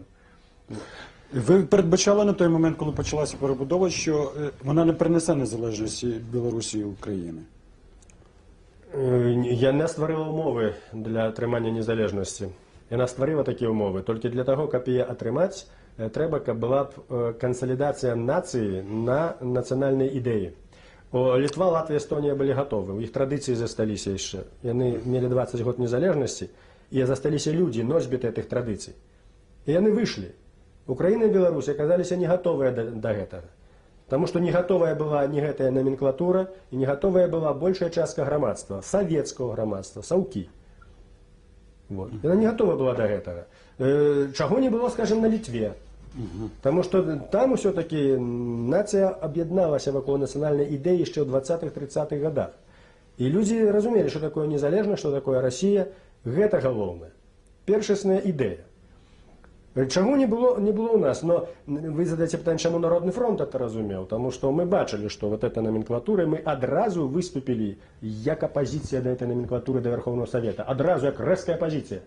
І Шушкевіч, человек, який ніколи не займаўся палітикой, не быў ні одной партії. Це випадковий чоловік. До речі, про Шушкевича. Ви ж йому допомагали стати головою Верховної Ради? Звісно, допомагали. А як це так трапилося? Вельми просто. Коли сутыкаюцца две силы супрацьдзеяння, дык паміж імі выходзіць, знаете, некая третья сила. Это шарик раўнавагі. И вот чему в истории часто бывает, что вельми посредные и недалекие люди выходят на самую гору, когда идет борьба поміж двумя некими силами. Потому что это шарик раўнавагі, он, я кажу, задовольняет обе силы. Так и атрымалася, что это была компромиссная фигура в Верховном Совете, на якую могли бы тады пайсці коммунисты, и мы могли пайсці, мы не могли провести своего. Коммунисты так само не могли провести своего. Яны боялись, это немагчыма было ісці. Все, они были в тупику. И тому они повинны были на нешта пайсці. Вот такі чалавек и трапіўся. И он все и завалил. Так вот, гэты чалавек и кажа, что все, нема ніякай оппозиции после 91 года. Все, мы будуем свою державу незалежную, все. Якая вы оппозиция? Чему вы оппозиция? Вот усе, мы же усе за державу, за Беларусь. Он элементарных рэчаў не разумеў. А то, что мы выступили как оппозиция адразу ўсё, гэта потым вельмі ясна стало ўжо відаць, да чаго ішла номенклатура. А як ви поставилися, що Україна все ж таки пішла на проголошення референдуму 24 серпня, коли оголосила акт про незалежність, вона винесла ще й на підтвердження всенародне 1 грудня? Гэта, я лічу, вялікая все ж таки заваёва Украины. Это вельмі добра, што было зроблена. І тут, конечно, аддаць трэба належнае Кравчуку. Калі б рэферэндум быў бы праведзены пазней, не былі б такія вынікі. Гэта у палітыцы вельмі важна зрабіць усё ў сваім часе. Таму што палітыка – гэта час. Калі не зрабіў сёння нешта, заўтра ўжо і не рабі, таму што будуць адваротныя вынікі. Дык вот, рэферэндум на Ўкраіне быў праведзены ў вельмі адпаведны час, і прынёс хорошыя вынікі. Цяпер бы вы правялі б такі рэферэндум, можа быць, ужо былі б вынікі якія-небудзь другія. А чому ж тоді Білорусь не взяла цей приклад, український шлях до незалежності, не провела референдум, обмежилася голосуванням Верховної Ради?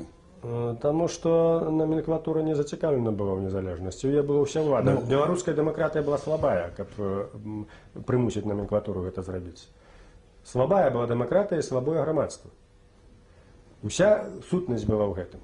Калі б тады ў 91 годзе дэмакратыя мацней стаяла б на нагах, і калі б грамадства было больш кансалідавана вакол нацыянальнай ідэі, каб прыйшло б хаця б 1100 на плошчу незалежнасці, пытанне было б зусім другое. Тады мы дабіліся новых выбараў. А паколькі дэмакратыя была слабая, грамадства было мала скансалідаванае, номенклатура не адчувала дастатковага ціску. На Ўкраіне гэта было мацней. І вельмі вялікую ролю сыграла заходняя Украіна. Таму што камуністы тады былі падаўлены, і псіхічна былі падаўлены, ўсе былі разгублены. А дэмакратычных сілаў на Ўкраіне было дастаткова, каб зрабіць адпаведны націск. І на Кравчука, і на ўсю гэту номенклатуру, якія ішлі поўнасцю ў рэчышчы ў гэтым перыяду этого страха. Потым, калі яны апомніліся, яны пачалі трошкі па-другому себе паводзіць. Таму сутнасць, чаму ў Беларусі так не адбылося? Да, у слабасці дэмакратыі, у слабасці нацыянальна-вызвольных сіл. А як ви ставитеся до періоду студентських страйків, шахтарських 89-90 року? І вони були, зокрема, в Україні.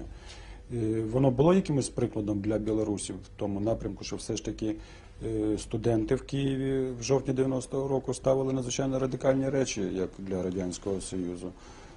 скажімо, служба на території України, в тодішній радянській армії, відставка уряду Фокіна. Це відбувалося якось на ситуації? Я повинен сказать, что тут, конечно,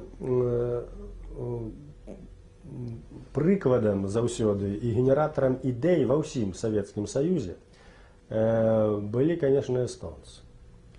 І ад Эстонии все пачалося. І Першы народны фронт, і ўсе ідэі пайшлі адтуль. Я памятаю, нейкі расеец у Москве на сессии Верховного Совета кричал: так что, перестройка пошла от Эстонии, когда они потребовали незалежности. Конечно, анекдотично гучить, но от Эстонии все и пошло.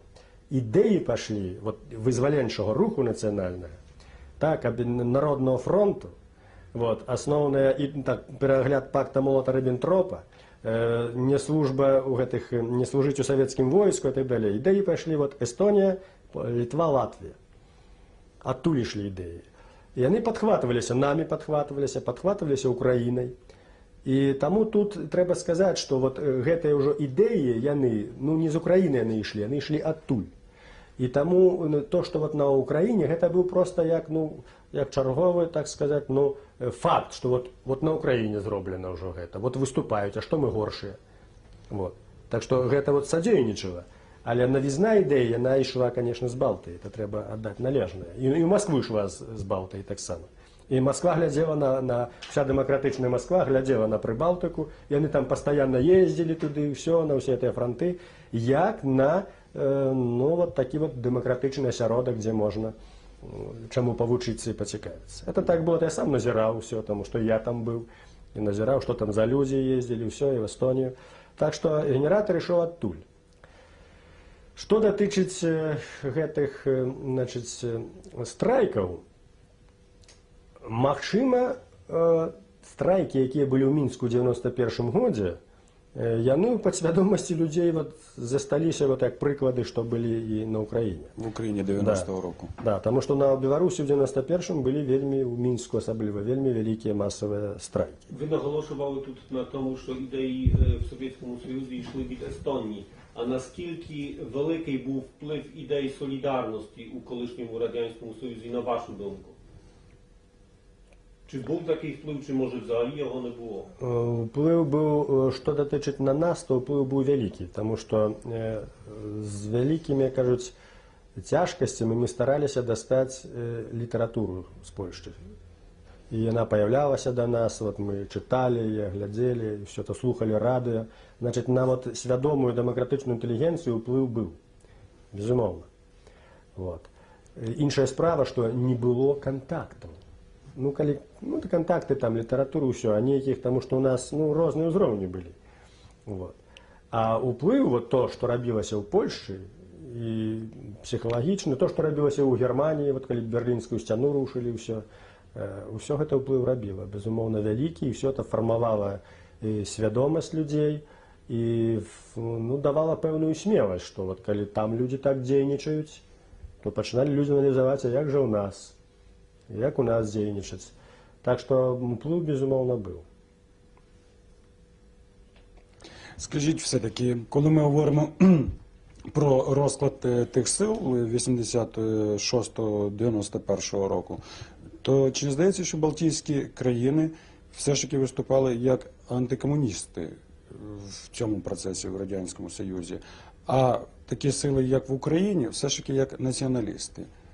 І в тому була підведена риска в серпні 91-го року. Бо навіть побутувала така думка: якщо Україна оголосить про свій намір до самостійності, Радянського Союзу точно вже не буде. Справа в тим, що ідеї, які хоча ж там організували, скажімо, Народний фронт і Союз там в нейкій ступені, але комуністи, я маю на увазі, в Естонії, там, коли на телебаченні зібралися і все, але головна їхня ідея була суверенітет. Головная балтийская идея – выйти из Советского Союза. Только не там. Головная свобода и незалежность. Вот их головная идея. И под эту идею все ишло. Демократия, суверенитет, без суверенитета ничего нема. Вот. И потым быў антыкамунізм. Ён як бы ішоў сам сабой. Но галоўнае была суверэнітэт. І гэтую ідэю падтрымлівалі і камуністы, што характэрна. І Бразаўскас падтрымліваў, і Гарбуноў падтрымліваў, вот, і Снонскі. Так вот, галоўная ідэя была такая: суверэнітэт, незалежнасць. І тыя пытанні, якія трэба было ставіць на Украіне, скажем, нацыянального плана, в Эстоніі ставіць не трэба было, яны ўжо даўно былі пастаўлены. І яны ўжо прайшлі гэты этап у 30-х, 20-х годах. І яны не скарыліся ў часы Савецкага Саюза, яны захавалі свае традыцыі. Вот. І таму ў іх пытанні стаялі менавіта суверэнітэта. А на Украіне правільна пытанне нацыянальнае было на першым плане. Як, дарэчы, яно было і ў нас. Таму што потым ужо нацыянальнае ўсведамленне ўжо салідарна, тады ўжо прыходзім да незалежнасці, да суверэнітэта. У нас ішоў, мы трошкі спазніліся ад эстонцаў і літоўцаў, тому што ў нас не было вот этого перыяду. Так што правільна працэсы ішлі так. І наконт тэзіса, што калі Украіна стане самастойнай і выйдзе з Савецкага Саюзу, то ён разваліцца, ён абсалютна правільны, і гісторыя гэта пацвердзіла. Гісторыя гэта пацвердзіла. І, дарэчы, і Савецкі Саюз яны не рэанімуюць, калі не будзе Украіны. Таму што, што значыць не будзе? Каб яе, скажем, зусім не было, асталася б чорная дзіра. Дык яны б нешта зрабілі б, напэўна. Но Украіна ёсць, і калі яна будзе незалежнай, то яна будзе дзяржавай, якая будзе, нават калі яна не будзе дэмакратычнай, то яна будзе супрацьстаяць Расіі. Все роўна. Гэта ж элементарныя рэчы. І Расія гэта разумее. А тым больш, што Украіна будзе дэмакратычнай, таму што яна шукае апор на Еўропе, на Захадзе і так далей. Значыць, Савецкі Саюз рэаніміраваць немагчыма. Яна гэта цудоўна разумее. І цяперашняя палітыка яе вот на захоп Беларусі – это адзін шляхоў, каб захапіць Украіну. Это адзін шляхоў. Можна было яны адразу, скажем, на Украіну ў лоб не пойдзеш, а вот метадам кавалачкаў. Вот Расія робіць тое, чаго не робіць Захад. Захад паставіў стаўку зрабіць Расію дэмакратычную. Угрохалі туды дзесяткі мільярдаў даляраў, якія пайшлі частка ў швейцарскія банкі, частка на вайну з Чачнёй, так сказаць.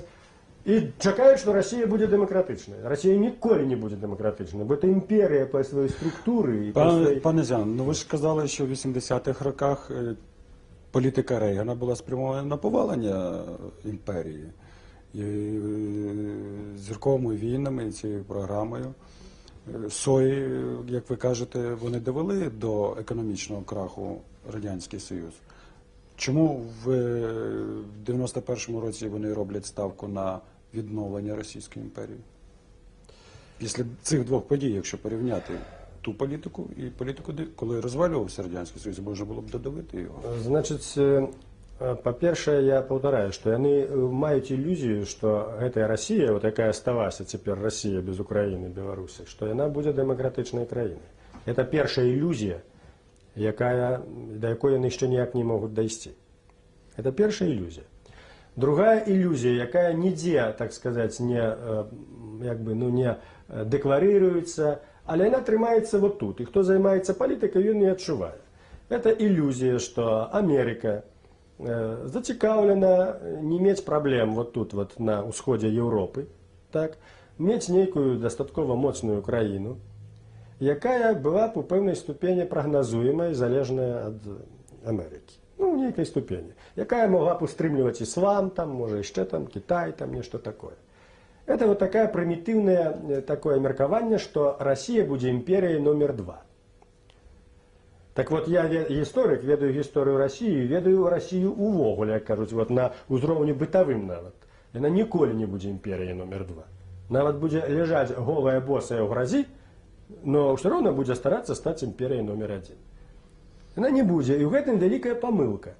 І ўсе гэтыя грошы, якія ўгробілі на Расію, так, у нейкай ступені яны, так сказаць, устрымлівалі гэты нарыў, так сказаць, но яны цяпер працуюць фактычна на рэанімацыю этой імперіі, таму што дэмакратыя, якой хацелі, не атрымалася. Атрымалася вот это мафіёзна-бюракратычны рынок, так, атрымалася краіна, якая вядзе войны і генацыд цэлых народаў, і Захад закрывае вочы і на Чечню, і яны вымушаны закрываць. Да закрываліся так, што вымушаны былі прыняць Расію ў Савет Еўропы. Теперь, друзья, давайте принимать всех. Давайте Беларусь обовязково, я стою за это. Лукашенко, а что, мы в изоляции? Вы приняли, мы не ведем войны с этими, геноцид не проводим. Уже все, критериев нема. На вот карт-бланш своей непродуманной самым поводинами дали на забитье Дудаева. Это был данный психологичный карт-бланш. І тепер то, що я увесь час сказав, з ким я не спотикався, я казав Клінтону це, ну я для його, так сказати, ніякий не авторитет, но я же тому казав. Для того, как умацаваць демократию, треба ее расширять. Вот есть пояс, это самый был, это Варшавский договор. Польша, Чехия, Словакия, Болгария и так далее. Вот допоможите тут умацаваць демократию. Да, тут и не разумели. Помогали Польше там, все. Вот. Далее другі пояс. Балтыйскія краіны, Беларусь, Украина. Гэта краіны еўрапейскай цывілізацыі, еўрапейскай гісторыі. Гэта краіны, якія павінны стаць дэмакратычнымі. Дайце ім магчымасць, дайце сюды сродкі. Не трэба 130 мільярдаў долараў Беларусі. Хопіць 10. Каб стаць на ногі як дэмакратычная краіна. Дапамажыце, як дапамажыце беларускай дэмакратыі.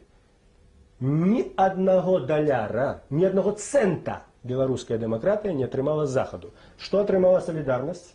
Што это секрет? Это не секрет. Падтрымлівалі цераз фонды ўсё. Ні до цента не атрымала беларуская дэмакратыя. Вынік. Маем фашысцкі рэжым на Беларусі. Хваліць Гітлера.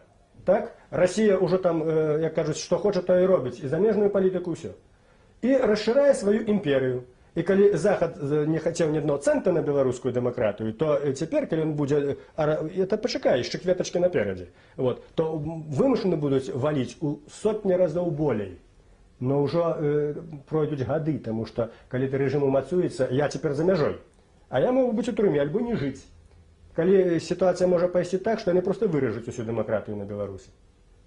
І пакуль не нарасце новая, нічого не будзе. Вот вынік, я называю это філістерская палітыка.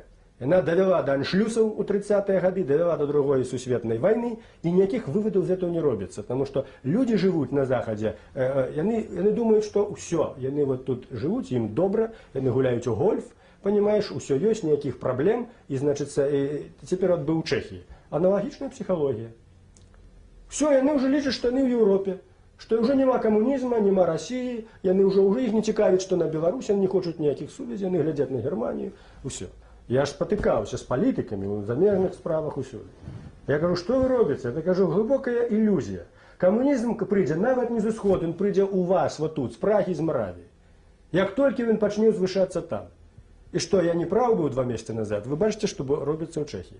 100 тысяч подписаў толькі ў Празе забралі за рэанімацыю камуністаў. А Маравія ўвогуле пачынае себе сведчыць. Это ілюзія поўная. Вот.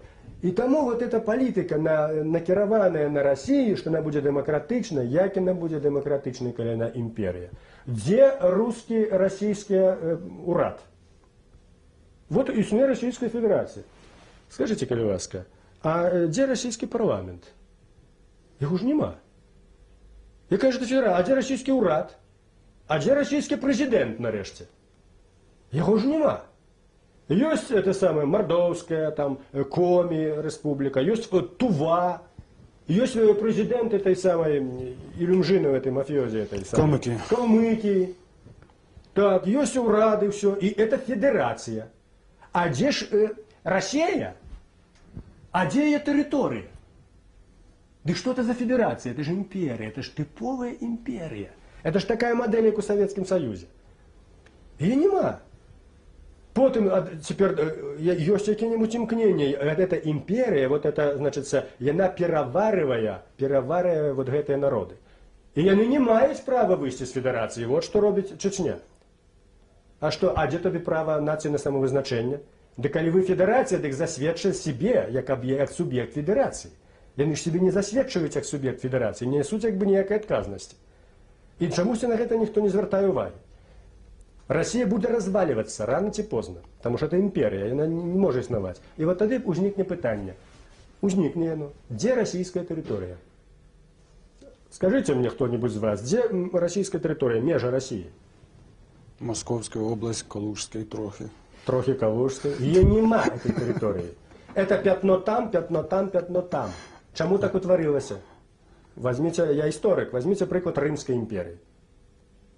Был великий Рим, была латинская мова, писал Овидий, писал Вергилий, это самое, миллион насельництва, великие императоры, Термы Каракалы. Поглядите, что они натворили. Який был великий Рим. И вот Рим развалился изнутри, он сгнил просто, развалился. И где римская мова? Її нема. Де римляне? Їх нема. Чому нема? Тому що імперія знищає всі етноси і свою тим ліку. І в першу чергу знищає свій етнос.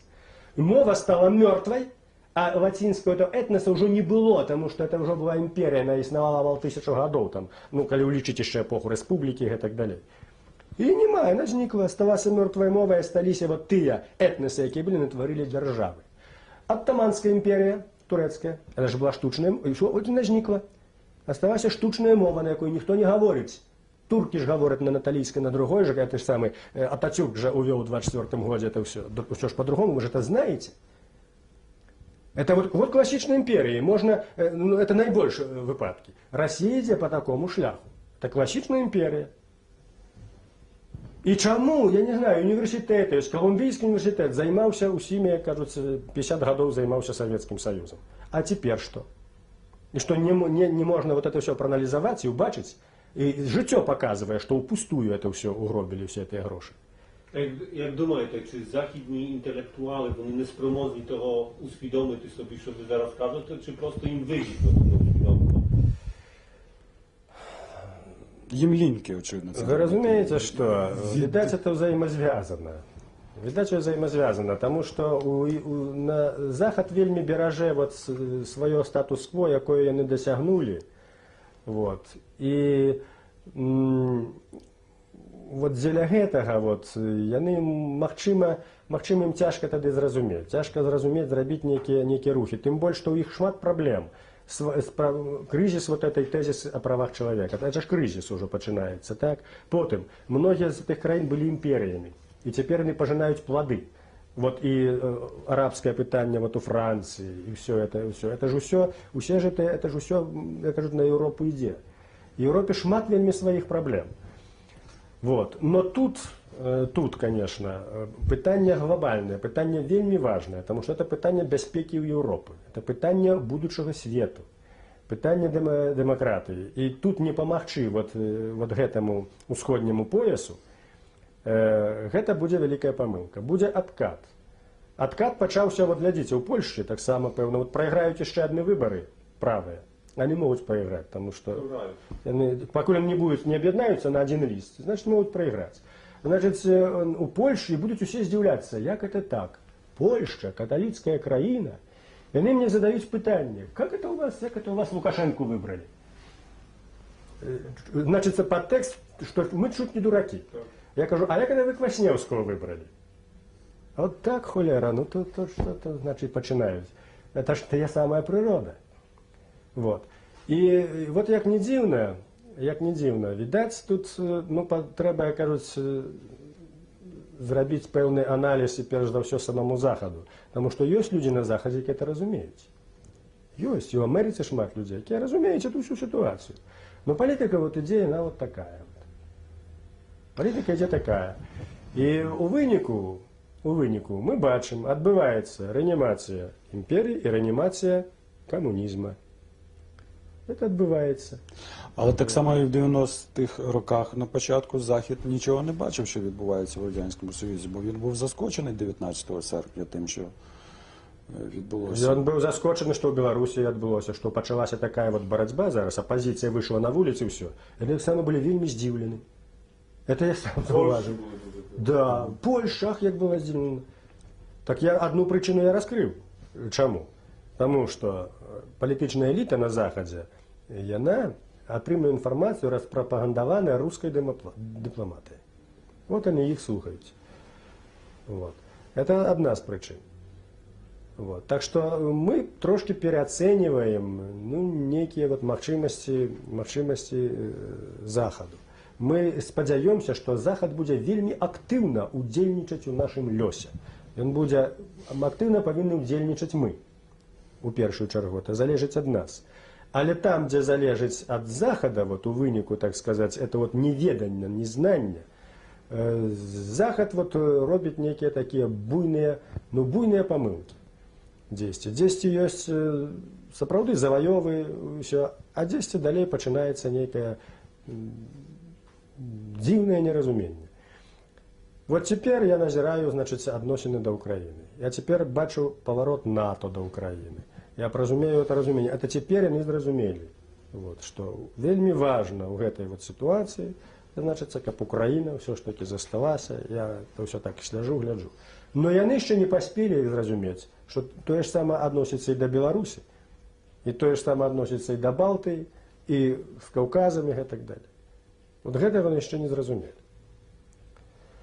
Так што тут, відаць, наша пазіцыя павінна таксама быць актыўна.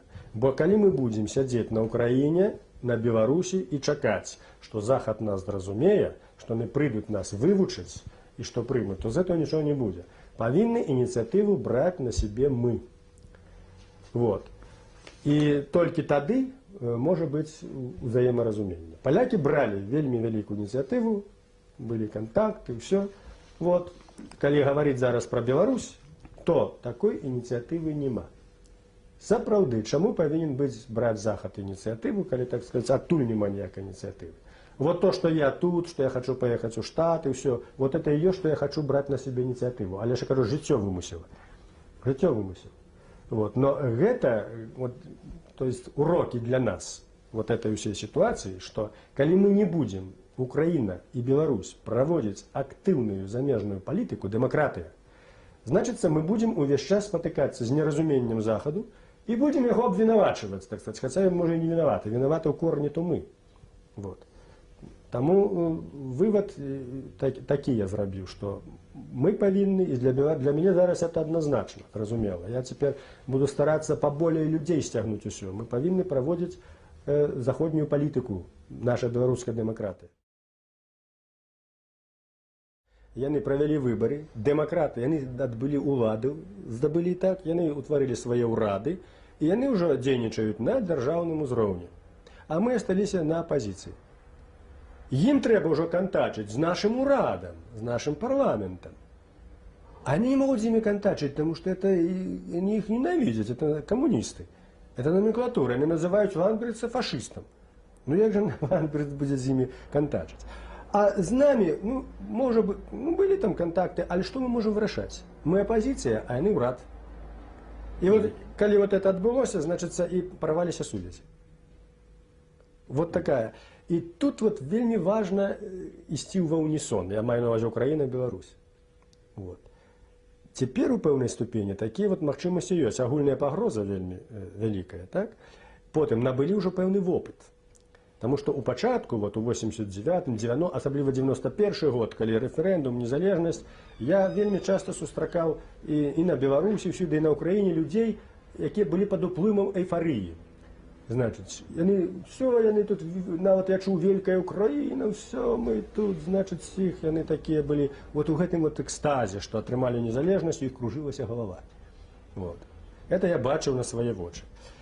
Цяпер уже ёсць вопыт, прайшло кружэнне головы, і людзей уже тыя пашлі, якім голова кружылася. Цяпер уже сітуацыя другая. І вот на аднолькавых узроўнях ёсць магчымасць вот эти контакты наладжваць. І ёсць разуменне гэтага. Ёсць разуменне, хаця вагавыя катэгорыі не тыя, таму што мы фактычна на нелегальным становішчы ўвесь час фактычна працуем. Беларускі народны фронт. І фактычна без сродкаў. Я кажу, з захаду ні аднаго цэнта. Вот. Унутраных паступленняў амаль няма, таму што слядзяць за кожным чалавекам. Ніякі бізнесмен не можа. Цяпер закрылі рахункі у нас, закрыто ўсё. І тым не менш дзейнічаем, ну як дзейнічаем? З голымі рукамі ідём на этих падонкаў у бронежилетах. Вот і ўсё. То есть пробиваем сваёй крывёй вот свой протэст. Потому что и закрытая пресса ўсё. І не змагаемся вот таким чынам. І стараемся неяк наладзіць вот і эти самые там і лістоўкі, прэсы шукаем некія сродкі, ўсё. Вот у якой сітуацыі змагаемся мы. Но тым не менш, гэта вот я кажу, сфера ўзровень адзін. Калі, скажем, рух будзе ўжо на ўзроўні ўлады, так, калі ён сфармуе ўрад усё, тады ўжо кантакты паміж намі будуць вельмі цяжкія. Хаця лагічна, здавалася б, так сказаць, але такая логіка палітыкі. Так вот цяпер трэба закладваць такія глыбокія сувязі і адзінства, пакуль, кажуць, мы на адным узроўні, каб ісці разам, каб перайсці адначасна на другі ўзровень. Калі мы перайдзем на другі ўзровень разам, тады мы зможам ажыццявіць усе нашыя ідэі і ўнутраныя, а мы ўзаемазвязаны, таму што агульны ўсход у нас, так сказаць, агульная палітыка на ўсходзе, вот, і захад тое самае. І зараз вот сітуацыя такая, што і Польшча пачынае разумець сваю ролю. Прайшоў перыяд эйфарыі таксама. Вот. І цяпер усе польскія палітыкі, з якімі я сутыкаўся, яны нармальна ўспрымаюць і разумеюць, што трэба каардынаваць палітыку паміж Украінай, Польшчай, Беларусяй. Камітэт СТУ з рухам ужо заключыў там пагадненне, мемарандум, усё. Значыць, это абсалютна правільная палітыка. І Беларусь заўсёды да этого далучыцца, калі яна будзе на адпаведным узроўні. Калі застаецца ў сферы ўздзеяння Расіі, значыць, сітуацыя зусім будзе некарысная. Вот. Так што, гаворачы пра сувязі, вот, трэба іх наладжваць на адным узроўні, калі мы знаходзімся ў адным узроўні. І асабліва істотна, яны, як кажуць, вымагаюць быць, гэта тады, калі ідзе агульная пагроза. Вот цяпер гэта агульная пагроза ёсць. Вот. І, конечно, тут вельмі істотна зараз нам правильно координуватися. Ось, згадуючи 91-й рік, як укладався новий договір, і чому його, союзний договір, чому він не був укладений, ну, попри те, що відбулося ГКЧП? Ну, тому що Горбачов хотів заховати Совєтський Союз, трошки напомадивши, так сказати, слово суверенітет. Ён прапанаваў вчарашні дзень. Ужо ўзровень дэмакратыі, ўзровень думання ў людзей быў вышэйшы. А ён прапануе яшчэ нешта такое імперскае, спрабуючы абмануць сам сябе і ўсіх астатніх. Таму ён адразу не ўспрымаўся. Не ўспрымаўся ні дэмакратамі, і не верылі яго асабліва і ніхто астатні. У тым ліку і Ельцин, якому перашкаджала гэта ўлада Гарбачоўская і Савецкі Саюз, таму што яны ставілі задачу другую. Я ўжо пра гэта гаварыў у пачатку. Вот. Таму што потым я, пасля утварэння СНД 8 снежня 91 года, 11 снежня праз 3 дні у мяне ўжо быў артыкул у «Звяздзе», дзе я пісаў аб тым, што утварэнне СНД это выгадна толькі Расіі і што гэта форма арганізацыі створана для рэанімацыі імперыі. Это зразумела было адразу, ўсё закладзена, ніякая, як толькі Расія трошки там упарадкуе свае нейкія магчымасці, яна пачне выкарыстоўваць гэтыя формы, каб назад эту імперію вярнуць. І цяпер СНД на гэта і працуе. Ну, спочатку ж це планувалося як зустріч Єльцина і Шушкевича. Ні, як Єльцина і Кравчука. Єльцина і Шушкевича. Бо в Новоогарьові, коли розглядалося союзний договір, Шушкевич запропонував Єльцину поїхати в Білорусі і спокійно повирішувати без присутності Горбачова, без його того диктату, який там. Шушкевич з Єльцином? Шушкевич запропонував Єльцину. І Єльцин поводився добре, зустрінемося там. Ну, это неправдоподобно. Я ведаю другую ситуацию, что поговорить как раз хотели Ельцин и Кравчук. Потому что от их больше залежало, от Шушкевича ничего там не залежало. Его никто серьезно не успрымал, як не успрымали серьезно и Беларусь в этих питаниях.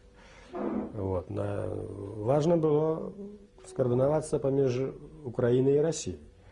Ну, а Беларусь это уже в третьем порядку.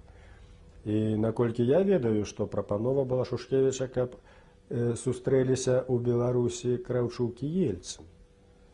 Вот і все. Повинні бути перемови бути поміж Єльцином і Кравчуком, а Шушкевич... Але це вже наприкінці жовтня, коли Шушкевич запропонував Єльцину запросити і Кравчука. на зустріч. Вы разумеете, я первый раз такое чую и лечу, что это абсолютно неправдоподобно. На что было ехать Ельцину говорить с Шушкевичем? А что это вирішить? Що вони можуть будуть вирішати? Від Шушкевича нічого не залежало. Ну, розмова то йшла це ще на початку жовтня про зустріч Шушкевича і Єльцина в майбутньому. А потім, коли Україна оголосила про референдум, і наприкінці листопада вони бачили, що президентом буде Кравчук, то вже Шушкевич пропонував Єльцину і заодне, як ставиться Єльцин до того, щоб запросити і Кравчука. Чи ви вважаєте, що... Ніяких звісток, ні я, ніхто, хоча я знаходився в парламенті і знав шмат, ніяких звісток об тим, що Шушкевич пропонує зустрітися Єльцину у Білорусі і Єльцин згаджався, я не мав. Не мав. А як відбулася ця зустріч тоді? А зустріч відбулася тоді, коли повстало питання, коли той Новогоровський процес почав Горбачов штурхати, і коли ситуації почали, як кажуть, драматизуватися, тому що ніхто ж на це не пішов би, зато нічого не трималося. Ну і ніяк треба було це питання вирішити, то тоді, по наших звістках, як у нас це сприймається, то тоді було пропоновано зустрітися Кравчуку і Єльцину, щоб вирішити, обговорити це питання, бо Кравчук не згаджався з Новогоровськими пропановами. Шушкевич так само, глядячи на Кравчука і Єльцина, старався ніяк лавірувати поміж Горбачовим і Єльцином. Лавірував. Вот. І тому наша версія інформації, яка у нас, що якраз була пропанова, щоб зустрілися Кравчук і Єльцин. Вот. Тому що тут ще були особисті взаємоотносини поміж Єльцином і Горбачовим. Єльцин ні на дух не переварував Горбачова. Він не мог його терпіти. Він просто вар'ятів, виходив з себе. І тому психологічно це повинно було здаритися в некій формі вот эта вся. А які особисті стосунки були Шушкевича і Кравчука? Я не знаю. Думаю, що такі далекі. Не думаю, що вони були поміж собою. Во всякому разі, я ніколи такого не чув і не бачив. І не чув навіть, як об этом говорили. Вот. Думаю, что они были довольны. А Шушкевича и Ельцина? Шушкевича и Ельцина, магчыма, были больше такие, як тут сказать, они были частейшие. Потому что Шушкевич, он так лавировал поміж Ельциным, Горбачовым, он старался одного виконати, другое. Особливо это показальный был апошний з'їзд Верховного Совета СССР. Я присутничав. І наша була ціла делегація. І все було домовлено на фракції, що Шушкевич повинен говорити, як виступати, все. Вот. Ну і повинен, і от я бачу, Горбачов головою кивнув, Шушкевич ускакиває, біжить до трибуни, говорить все одворотне. Що домовилися. І він не мог стоять ні Єльцину, ні Шушкевичу, ні Горбачову. Это человек. Для этого треба иметь волю, вагу, характер, так сказать. Он это все виконував. Тому я перший раз это чую, я в это не могу поверить, что Ельцин повинен был спотыкаться Шушкевичем, Белорусская пуща. А про що не будуть говорити? Ну, тоді якраз вони і хотіли поговорити про новий союзний договір, про вже... Без Кравчука? Принаймні так Шушкевич зробив пропозицію Єльцину. Я думаю, что это некая фантазия. Ельцин бы не сгодился бы говорить без Кравчука. Ну что он будет говорить с Шушкевичем? Я не уявляю. Зараз, одну хвилиночку. Ну, може, ти чув це? Это Шушкевич сказал, я не хочу это комментировать тогда. Шушкевич может про себя сказать, что хочешь. Я вам говорю, что такого я первый раз чую. И это нелогично навіть. А на ваш погляд, як насправді це відбувалося? Як після того, як 24 серпня була оголошена незалежність, затим була, все ж таки пізніше була оголошена незалежність Верховною Радою Білорусі, так? У нас 24 серпня, а у вас? У нас 25-го незалежність була. 24-го у нас заборонена КПСС, А 25-го незалежно. В неділю, тобто проголосили, а у нас в суботу. Ось. І після того пішов об'єднавчий процес. Як він відбувався, на ваш погляд? Ну, тут ситуация такая, что когда были незалежность здобыта таким легким способом, Балтийские краины одразу вышли в открытые двери, а Украина и Беларусь засталися. Ну, зразумела, чему засталися, потому что не готова была номенклатура до этого, да и на что им это. Вот. И они имели надею, что застанется Советский Союз, просто, так сказать, там, Ельцин шию зломит, что ніяк все вернется назад. Они теперь еще думают так, у нас, на всяким разе. Вот. Тому, конечно, им суверенитет был не потребный. Вот.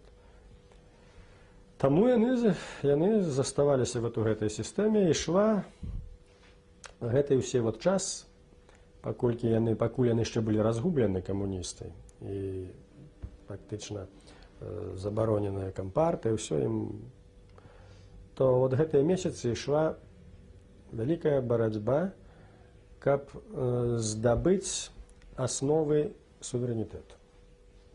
Не дэкларатыўна, а рэальна. Это значыць беларускае войска. Так. Далей сімволіку. Грошову систему. Да. Далей грашовая сістэма. Далее вернуть своих солдат, далее покинуть маёмасць, не дать магчымасць вывезти в Россию, раскрасці. Вот. Вось гэтае ўсе пытанні адразу паставіліся, і аб іх ішла і размова ўвесь час. Рыхтаваліся праекты і так далей. І адначасна Гарбачоў агароўскі працэс яшчэ, так кажуць, тлеў. Вот. Ну і гэтая вот магчымасць ГКЧП ўсё дала магчымасць умацавацца Ельцыну, умацавацца яго групе людзей. Вось. І для таго, каб прыйсці да ўлады, ім гэты ўжо агароўскі працэс практычна перашкаджаў Гарбачоў. Я ўжо казаў, што стаўку трэба было падтрымку атрымаць, каб аб'яднаць усе сілы. Яны зрабілі стаўку на суверэнітэт Расіі, вот, з-пад этого, значыцца, вот, першыню это вот реанимация имперской идеи, это был суверенитет России, значит, супраць Советского Союза. А теперь идзе вяртанне праз это. Вот. И демократия. Але демократия, рынок, усё, это под видом, значит, супраць Гарбачоўскай этой камуністычнай усей номенклатуры. Гэтым самым яны фактычна, тут вельмі правильно Ельцин рабіў, з пункту гледжання яго задач, які ён паставіў. Вот. І тут яму, конечно, Гарбачоў ставіў вялікай перашкодай, і ўся гэта вот публіка камуністычная. Вот. Яму трэба было гэта зрабіць. Але ў адзіночку ён гэта зрабіць не мог. Яму трэба было заручыцца абавязкова Украінай і Казахстаном. Ну і, конечно, Беларусі.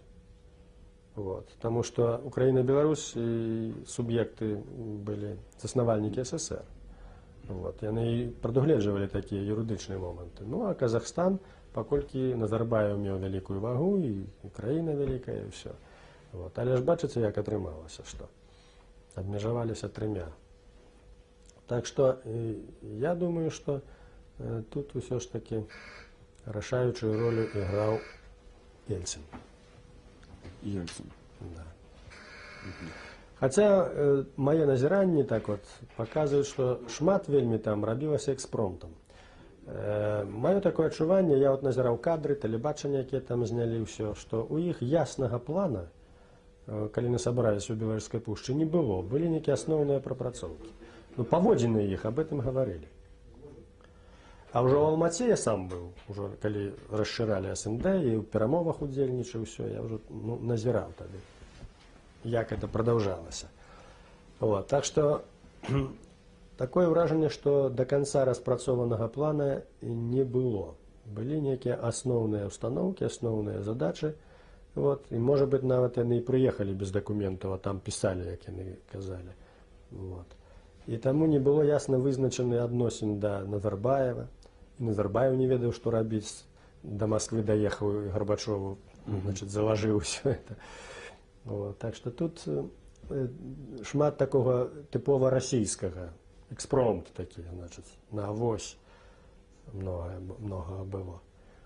Ну, а потым ужо працэс ён пашоў так ужо больш мэтанакіравана, з пэўнымі ўжо юрыдычнымі, значыць, патрабаваннямі. Вот. Тобто фактично, як воно було до 19 серпня, так і йшло, поки раптово вони зробили на авось оце КЧП, так вони потім і закінчили цю справу. Вся справа в тым, што договор по СНД, ён, в принципе, мало чым адрозніваецца ад той Новагароўскага. Там же все сказано і про адзіную валюту, і про аб'яднанне, про усе это, про войска, все. Там же не сказано то, што трымалася. Просто пасля працэс пайшоў суверэнізацыі сваім шляхам. Чаму же Лукашенко и кажет, да вы же посмотрите, что там написано, не соблюдается это и так далее. Потому что житё есть житё. Это договор по СНД, это паперка, а житё ж показывает свое. Вот. Тому все ж таки вот эта тенденция суверенизации, она была настолько моцная, что она перекрочила этот договор. Вот. И только теперь, когда Россия экономично смогла ободрать Украину, Белоруссию, умацаваць, так сказать, свою бюрократию экономично, вот, только теперь яна пачала наступ реальный на Беларусь и реально пачала, так сказать, империю эту реанимировать. А тыя часы это только были такие спробы экономично не дать узвысіцца ни Украине, ни Беларуси. И яна свою задачу выконала. Гайдар зрабіў, так сказать, все профессионально тут. Вот.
«20 гадоў таму наша краіна стала называцца Рэспубліка Беларусь, а бел-чырвона-белы сцяг і герб пагоня сталіся дзяржаўнымі сімваламі. Аднак што засталося ад нашай незалежнасці сёння? На гэтае пытанне шукаем адказу ў гарачым каментары. З вами Сергей Падсасонны. Вітаю і пачынаем. Новую назву краіны Рэспубліка Беларусь 19 верасня 1991 года прыняла пазачарговая сесія Верховнага Савету БССР. Тады ж у якасці дзяржаўнай сімволікі зацвердзілі нацыянальныя гербы сцяг. Аднак пасля прыходу да ўлады Александра Лукашэнкі быў праведзены рэферэндум у 1995 годзе, калі большасць насельніцтва прагаласавала за вяртанне былой прасавецкай сімволікі. Чаму пытанне незалежнасці застаецца другасным для беларусаў? На Белсаце гарачы каментар. Мой сённяшні госць, вядомы палітык, грамадскі дзеяч, дэпутат Верховнага Савету 12-га склікання, кіраўнік фракцыі БНФ у Верховным Савеце, які дабіваўся таго, каб нацыянальныя сімвалы сталіся дзяржаўнымі. Спадару Зенон Станіславович, тут прадстаўленне для вас залішняе. Усё ж такі вы вядомая постаць у беларускай палітыцы, у беларускай гісторыі, і да вас такое пытанне, што засталося сёння ад беларускай незалежнасці? Ад беларускай незалежнасці засталося ўсё тое, што патрэбна. Ёсць усе атрыбуты незалежнасці. Ёсць амбасады, грошы, межы. Ёсць законы, ёсць унутраная і знешняя палітыка. Адзінае, што ўлада, якая існуе зараз на Беларусі, яна ёсць антыбеларускай уладай. Это старая каланіяльная ўлада, якая пратрывала да 11-го года. І таму тое, што адбываецца на Беларусі, складваецца ўражанне, што незалежнасць пад пагрозай, яно так і ёсць. Незалежнасць сапраўды ёсць пад пагрозай, але гэтая ўлада, выступаючы супраць самого пачатку беларускай незалежнасці, не ў стане расправіцца з гэтай незалежнасцю, не згубіўшы саму ўладу. Заўсёды, калі ўзнікаюць праблемы ў эканоміцы, беспрацоўе, калі растуць цэны, то такое пытанне ўзнікае, пытанне выжывання. І чым больш кансалідаванае грамадства, чым больш яно шануе нацыянальныя каштоўнасці, чым больш яно моцнае духам, чым больш інтэлігенцыі ў грамадстве, тым лягчэй яна гэтыя крызісы перажывае. Якраз супраць таго, што я сказаў, супраць нацыянальнага духа, каштоўнасцей, мовы, якраз і змагаецца гэты антыбеларускі рэжым. Таму і крызіс на Беларусі, які выклікаў гэты ж рэжым, гэты рэжым і Расія, ён адбываецца вельмі цяжка для насельніцтва. Гэта нічога не значыць, што народ проста не ў стане будзе з гэтай сітуацыі выйсці. Такога яшчэ не было, каб нацыя ці дзяржава загінула ад голаду. То бок, вось вы кажаце тое, што не было того, што нацыя загінула ад голаду, а ці беларусам як нацыі не пагражае іншая смерць у духоўным сэнсе? Гісторыя паказвае, што нацыі і народы, дзяржавы гінулі ад упадку маралі, ад маральнага крызіса, ад страты духоўных каштоўнасцяў. І таму, што б не было, духоўныя каштоўнасці з'яўляюцца заўсёды першаснымі. Рабінзон Круза, калі апынуўся на востраве, першае, што ён зрабіў, паставіў крыж. Каб яго трымаў гэты дух выжыць 28 гадоў. Таму духоўныя каштоўнасці заўсёды застаюцца важнейшымі. І пытанні нашай культуры, і пытанні нашай спадчыны, і нашая мова. І гэта, не гледзячы на ўсе цяжкасці, заўсёды знойдуцца людзі, заўсёды будзе эліта, якая будзе за гэта змагацца і якая будзе весці за сабой увесь народ. То бок, магчыма вяртанне нацыянальных сімвалаў у якасці дзяржаўных, пры якіх умовах гэта магчыма, калі гэта магчыма? Гэтыя сімвалы будуць вернуты абавязкова, і як толькі рэжым кончыць гэтае існаванне, то першае, што будзе зроблена, першае, гэта будуць вернуты гэтыя сімвалы. У гісторыі заўсёды адбываецца толькі так. Як толькі мяняецца ўлада, ці паяўляецца новая дзяржава, адразу мяняюцца сімвалы. Робіцца маніфестацыя сутнасці, што гэта ёсць такое. Так жа, калі гэты рэжым, калі ён прыйшоў да ўлады ў 94 годзе, то першае, з чаго ён пачалі, это знішчэнне нацыянальных сімвалаў. Так што гэта аб'ектыўны працэс, яно інакш не можа быць, бо мы ёсць нацыяй культурнай, нацыяй з вялікай культурнай гісторыяй, і сімвалы дзяржаўныя павінны адлюстроўваць гэтую гісторыю. Вось пагоня і бел-чырвона-белы сцяг, ён адлюстроўвае гэту нашу ўсю гісторыю і культуру. І калі людзі глядзяць на такія сімвалы, як пагоня, яны бачаць, што ага, гэта гістарычны народ. Тут усё пабудавана па законах геральдыкі, тут усё ёсць гістарычна.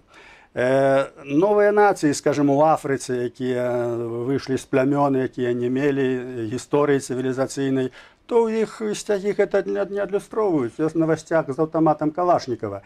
Так вось, у нас цяпер такая сімволіка гэтага рэжыма, якая можа быць у афрыканскай краіне, дзе няма ніякай гісторыі, няма цывілізацыі, это прыдумана ўсё. І таму яно не жыццёвае, яно не можа жыць.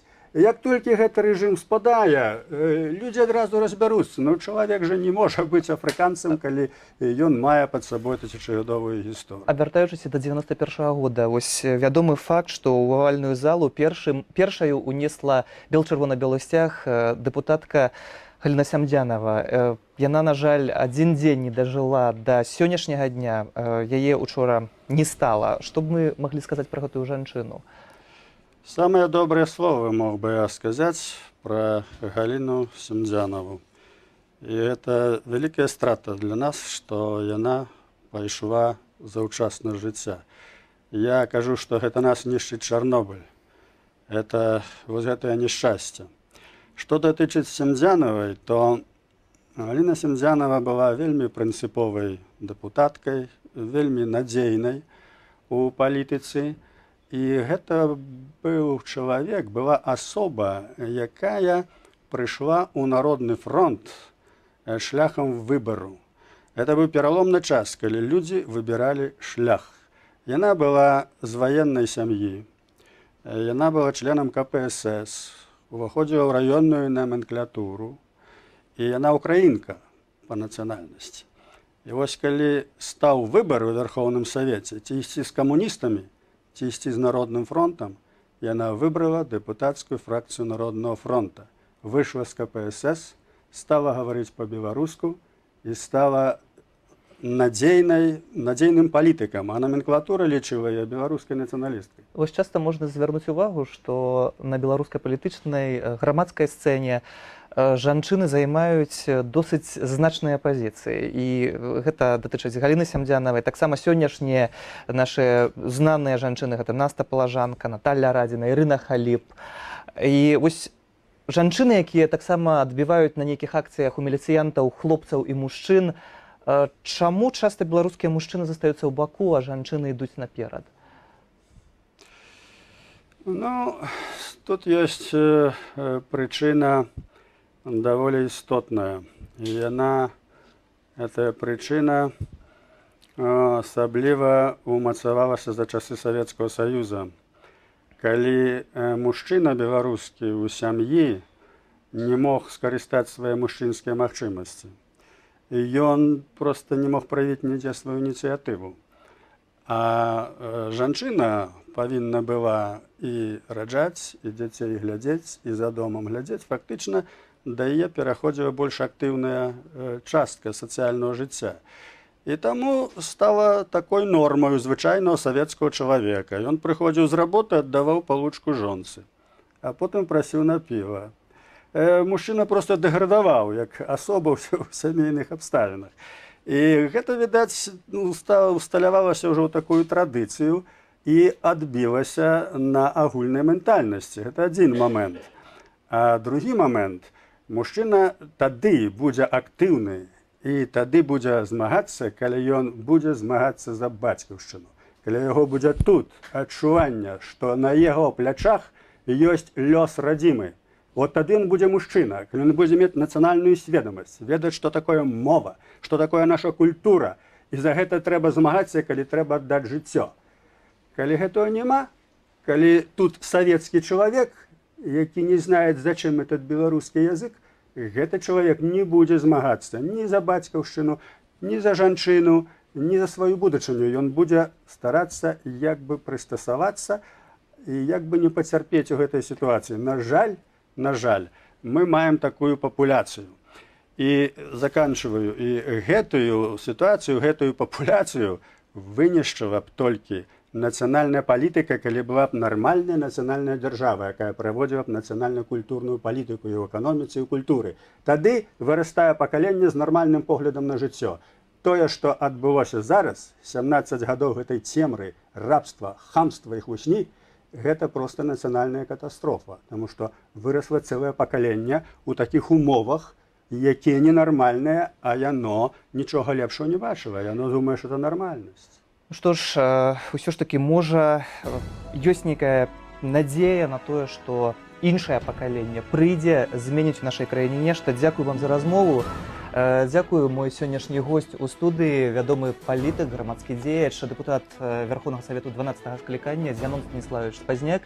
З вами быў Сергей Падсасонны, гарачы каментар. Дзякую, добрага вечара, да сустрэчы.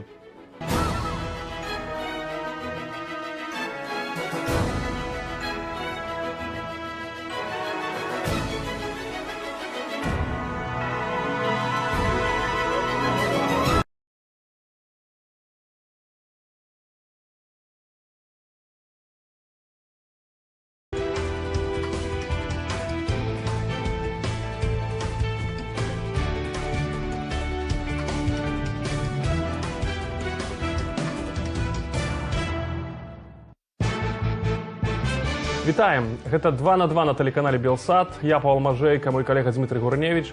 Працуем для вас бліжэйшыя паўгадзіны. Я вітаю ў нашай студыі сённяшніх гасцей Зянон Пазняк, вітаем вас, і Олег Трусаў, кіраўнік старшыня таварыства беларускай мовы. Не матч да канца драматычным падзеям ва ўкраіне. Хочаш, не хочаш, Беларусь таксама ўцягнутая ў гэтую вайну, а сёння мы хочам пагаварыць пра то, якія высновы павінна зрабіць з гэтых падзей беларускі народ, беларускія эліты і нават беларуская ўлада. Спадарства, зараз мы вернемся да нашай гутаркі. Спачатку сюжэт, які ўвядзе нас у тэматыку нашай размовы. Калі ласка.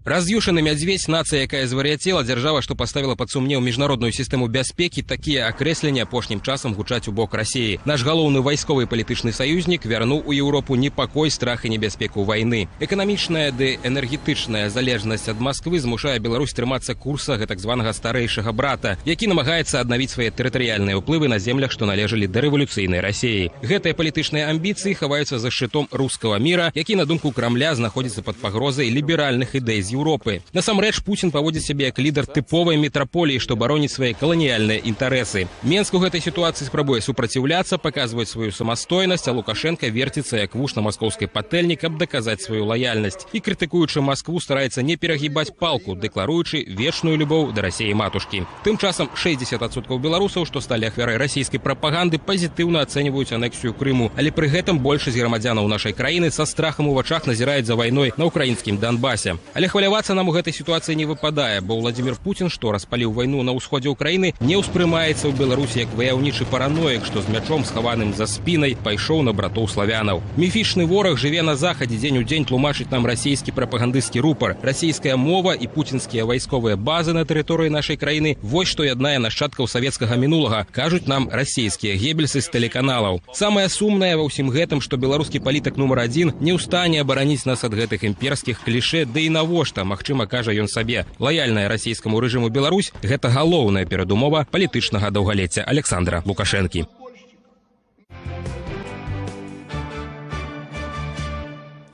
Шановні гості, спадар Олег, першае пытанне будзе да вас.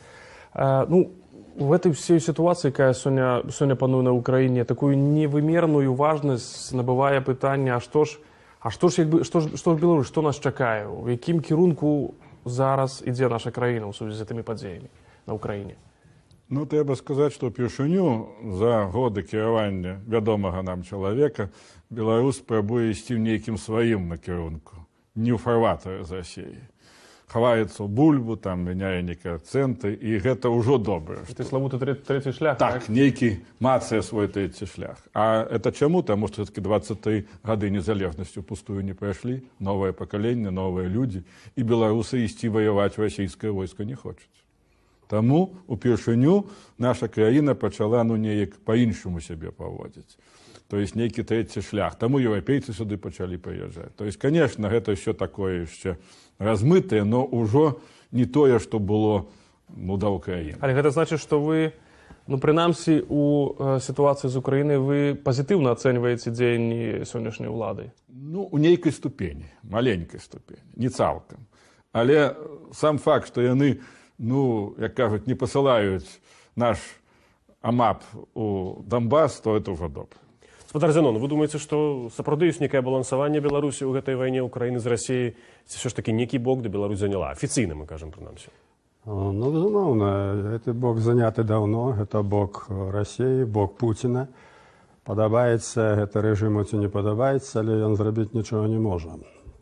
Таму што яны зробяць усё, што скажа Масква. І гэтае імкненне неяк выйсці з-пад гэтага ўплыву, каб захаваць неяк сваю ўладу, яны назіраюцца.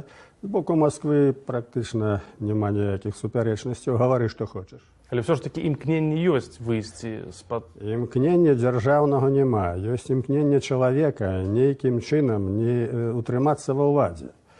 Таму што ён ведае, што яго можа чакаць той самы лёс, як і Януковіча, і не абавязкова знутры, а менавіта адтуль, ад таго сюзерэна, якому ён падпарадкоўваецца. Таму гэта ўсё віхлянні і кіданні ў бакі чалавека, які ўсе гэтыя 20 гадоў гэтым толькі і займаецца, каб захаваць сваю ўладу. Там, дзе гэта супадае з інтарэсам суверэнітэту, там прапаганда стараецца паказаць, што вось гэта чалавек, які абараняе суверэнітэт. На самой справе ён абараняе сваю ўладу і сваю перспектыву. І калі дзеля гэтай улады, дзеля этой перспектывы трэба пакласці суверэнітэт, увесь беларускі народ, культуру ён пакладзе. Мы добра ведаем яго псіхалогію.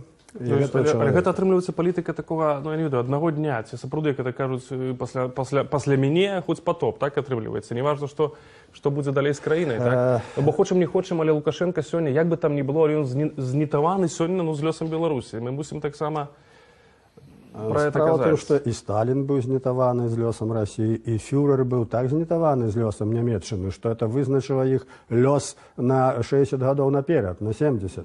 Всякі дыктатар, які займае поўнасцю ўладу, які валодае лёсамі людзей, то, конечно, ён знітаваны, але якога кшталту гэта знітаванасць? Да чого не вядзе? Тут няма самастойнай палітыкі дзяржаўнай, тут ёсць палітыка аднаго чалавека і групы людзей, якая яму падпарадкоўваецца, каб выжыць у гэтых умовах, таму што ён адчувае, яго інтуіцыя ёсць, это праўда. Ён адчувае, што пасля Украіны, а можа быць і адначасна, будзе сітуацыя з Беларусяй.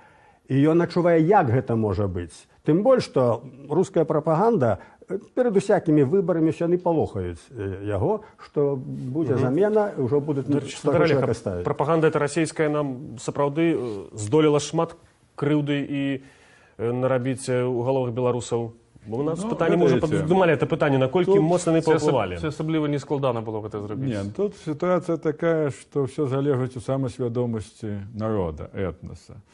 І ідэалагічная вайна супраць этнаса пачалася яшчэ ў часы Рэчы Паспалітай, надоўжыцца больш чым 300 гадоў, калі гісторыю вспомнім. І, дарэчы, што добра пра нас сведчыць, бо за 300 гадоў мы, як бы там не было, але дамагліся незалежнасці. І вось тут што атрымаецца, што беларуская нацыя, адна з самых такіх у свеце нацый, якая можа выжыць у любых умовах.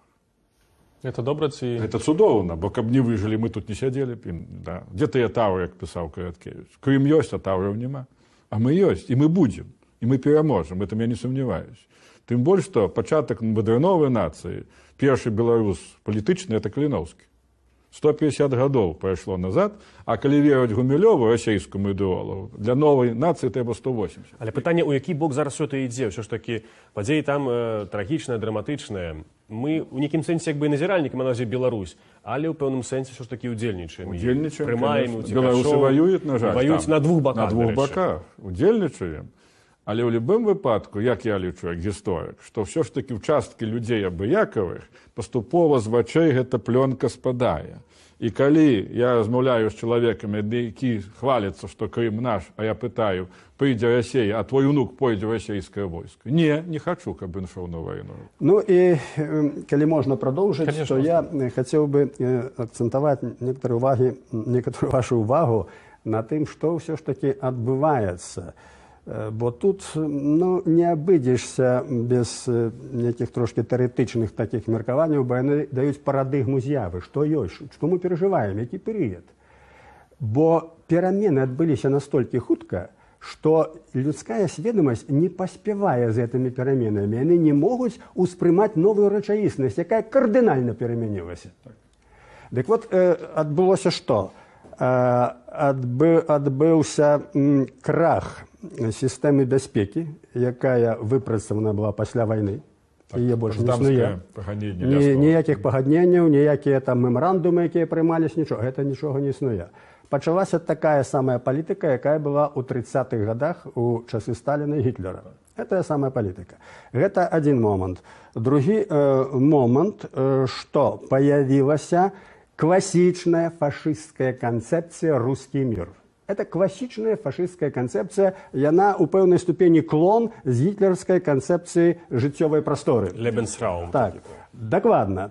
І таксама, калі там расавыя там тлумачэнні, то тут геноцид рускай душы і так далей. Вот это маргінальныя, так сказаць, з'явы, яны пра гэта гавораць. І фашызм заўсёды не напіраўся на навуку ніколі. І напіраліся на містыку, і напіралі на якіх намужных, так як і Гітлер, як і Путін, як і Сталін, і Мусаліні, і нават як Лукашенко, які перпетуум мобіль рабіў. Добра, але калі... Я закончу. Я толькі удакладню на секундачку. Калі ўжо мы як бы в тэорыі больш. Чаму, на ваш погляд, Расія сённяшняя выбрала не шлях узбагачэння, кантактаў узаемных з Еўропай, з усім светам, цывілізаванасць в пэўным сэнсе, а выбірае вось гэту тэорыю палітыку рускага міра і што ў выніку азначае фактычна сталую вайну? Я якраз пра гэта скажу, але спачатку што адбылося ў свеце? Крах канцэпцыі бяспекі, другое, появілася ідэалогія, канцэпцыя рускага міра фашысцкая, якую ўзяла на ўзбраенне імперія. І трэцяе, пачалася вайна за перадзел света. Геапалітычная вайна за перадзел света. Таму што вайна ідзе ўвесь час эканамічная, анталагічная, яна ідзе ўвесь час, яна ішла. Паміж кім і кім? Паміж Расіяй і ўсім светам. Паміж Расіяй і ўсім светам. Таму што гэта пачалося яшчэ з Грузіі.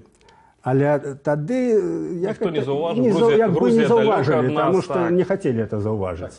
Не хацелі, каму трэба это заўважыць. Скажем, такую вайну інфармацыйную. Цяпер выказаныя, як артыкулявана, ясныя пазіцыі, дакладныя. Прытым ён не стрымліваецца, гаворыць нават такія рэчы, якія Гітлер не гаварыў, што за 2 гадзіны я возьму Рыгу, Варшаву і так далей. Гэта, конечно, лухта, зразумела, але палітык не гаворыць. Мінск не называе. Так, Мінск ўжо ўзяў.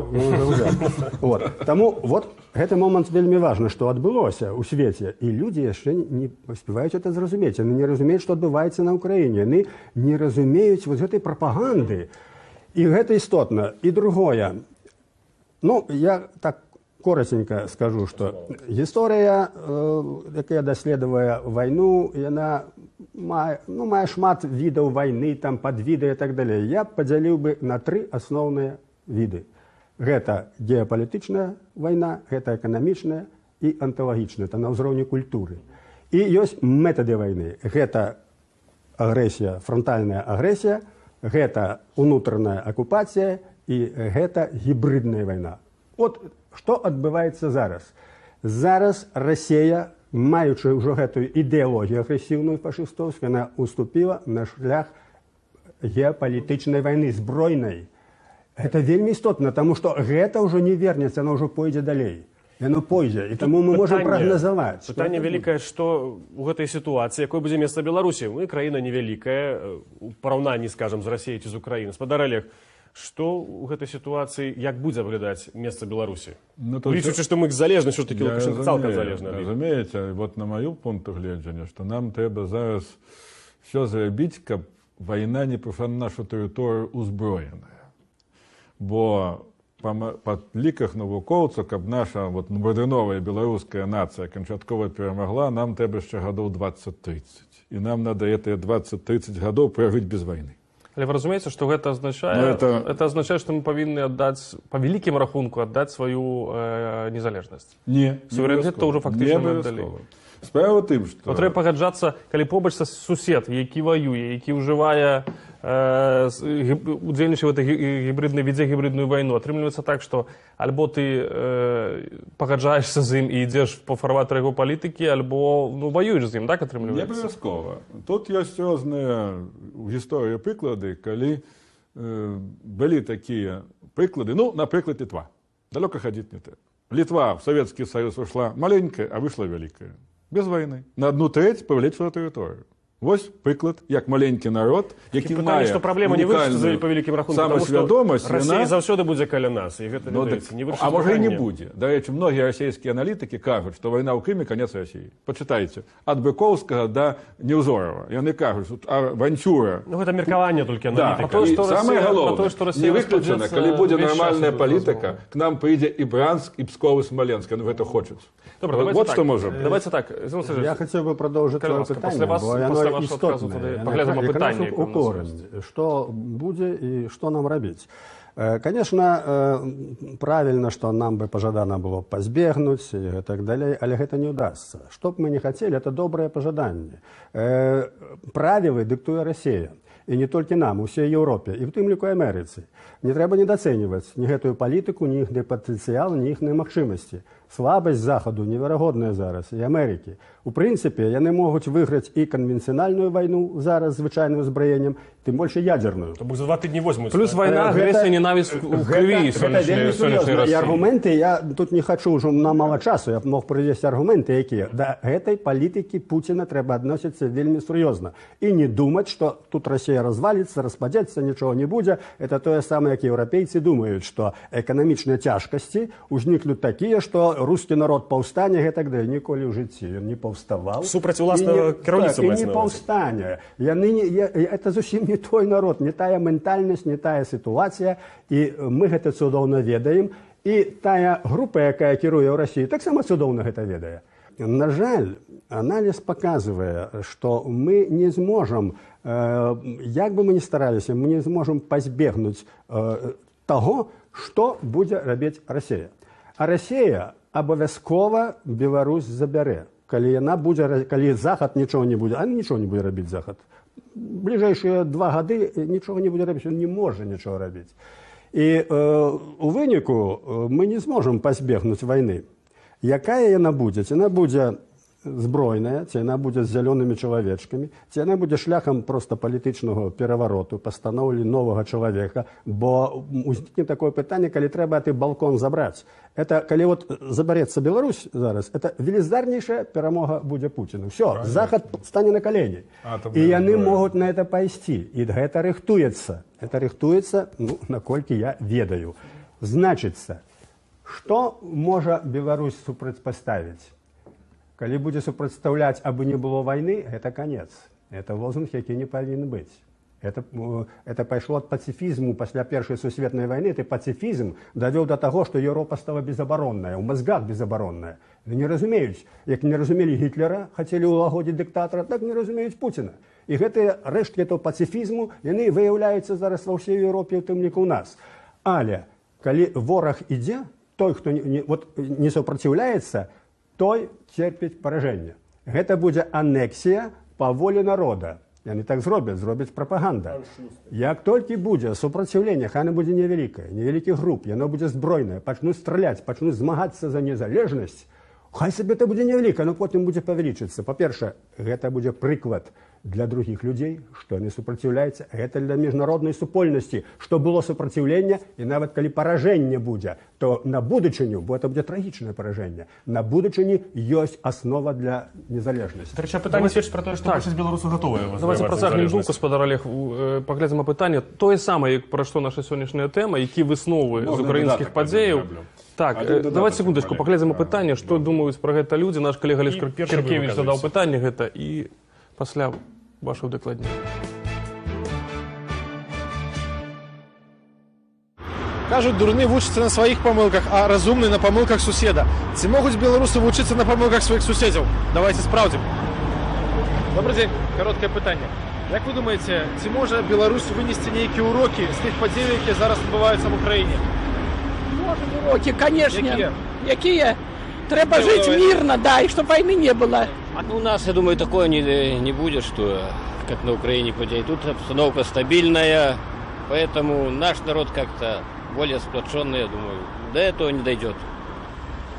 Ой, что вам сказать. Мне кажется, что уроки можно сделать. Но, в принципе, в Белоруссии такого никогда не было и не будет, я думаю. У нас люди спокойные, президент у нас очень хороший, мы рады ему.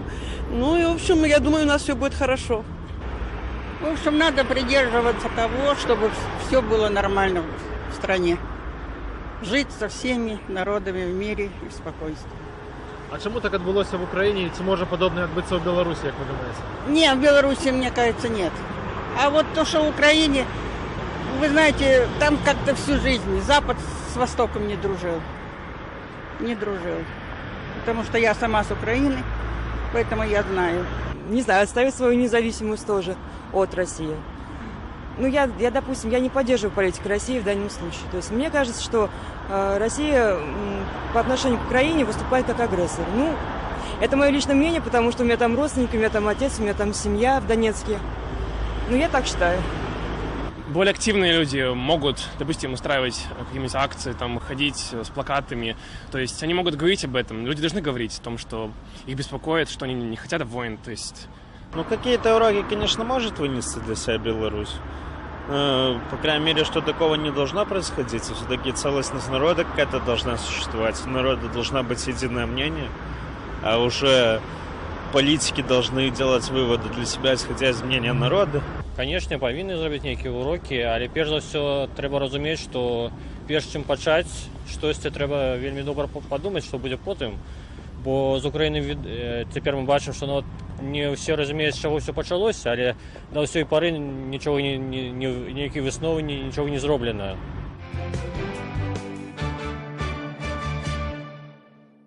Спадар Олег, вы хотели выказаться и одразу... Я хотел додать, что на самой справе, коли будет напад России, то треба змагатися. І, наприклад, коли Ірак напав на Кувейт, кувейтська армія воювала ровно півгодини. Но гэта потім дало незалежність Кувейту. Тут я цілком згоден.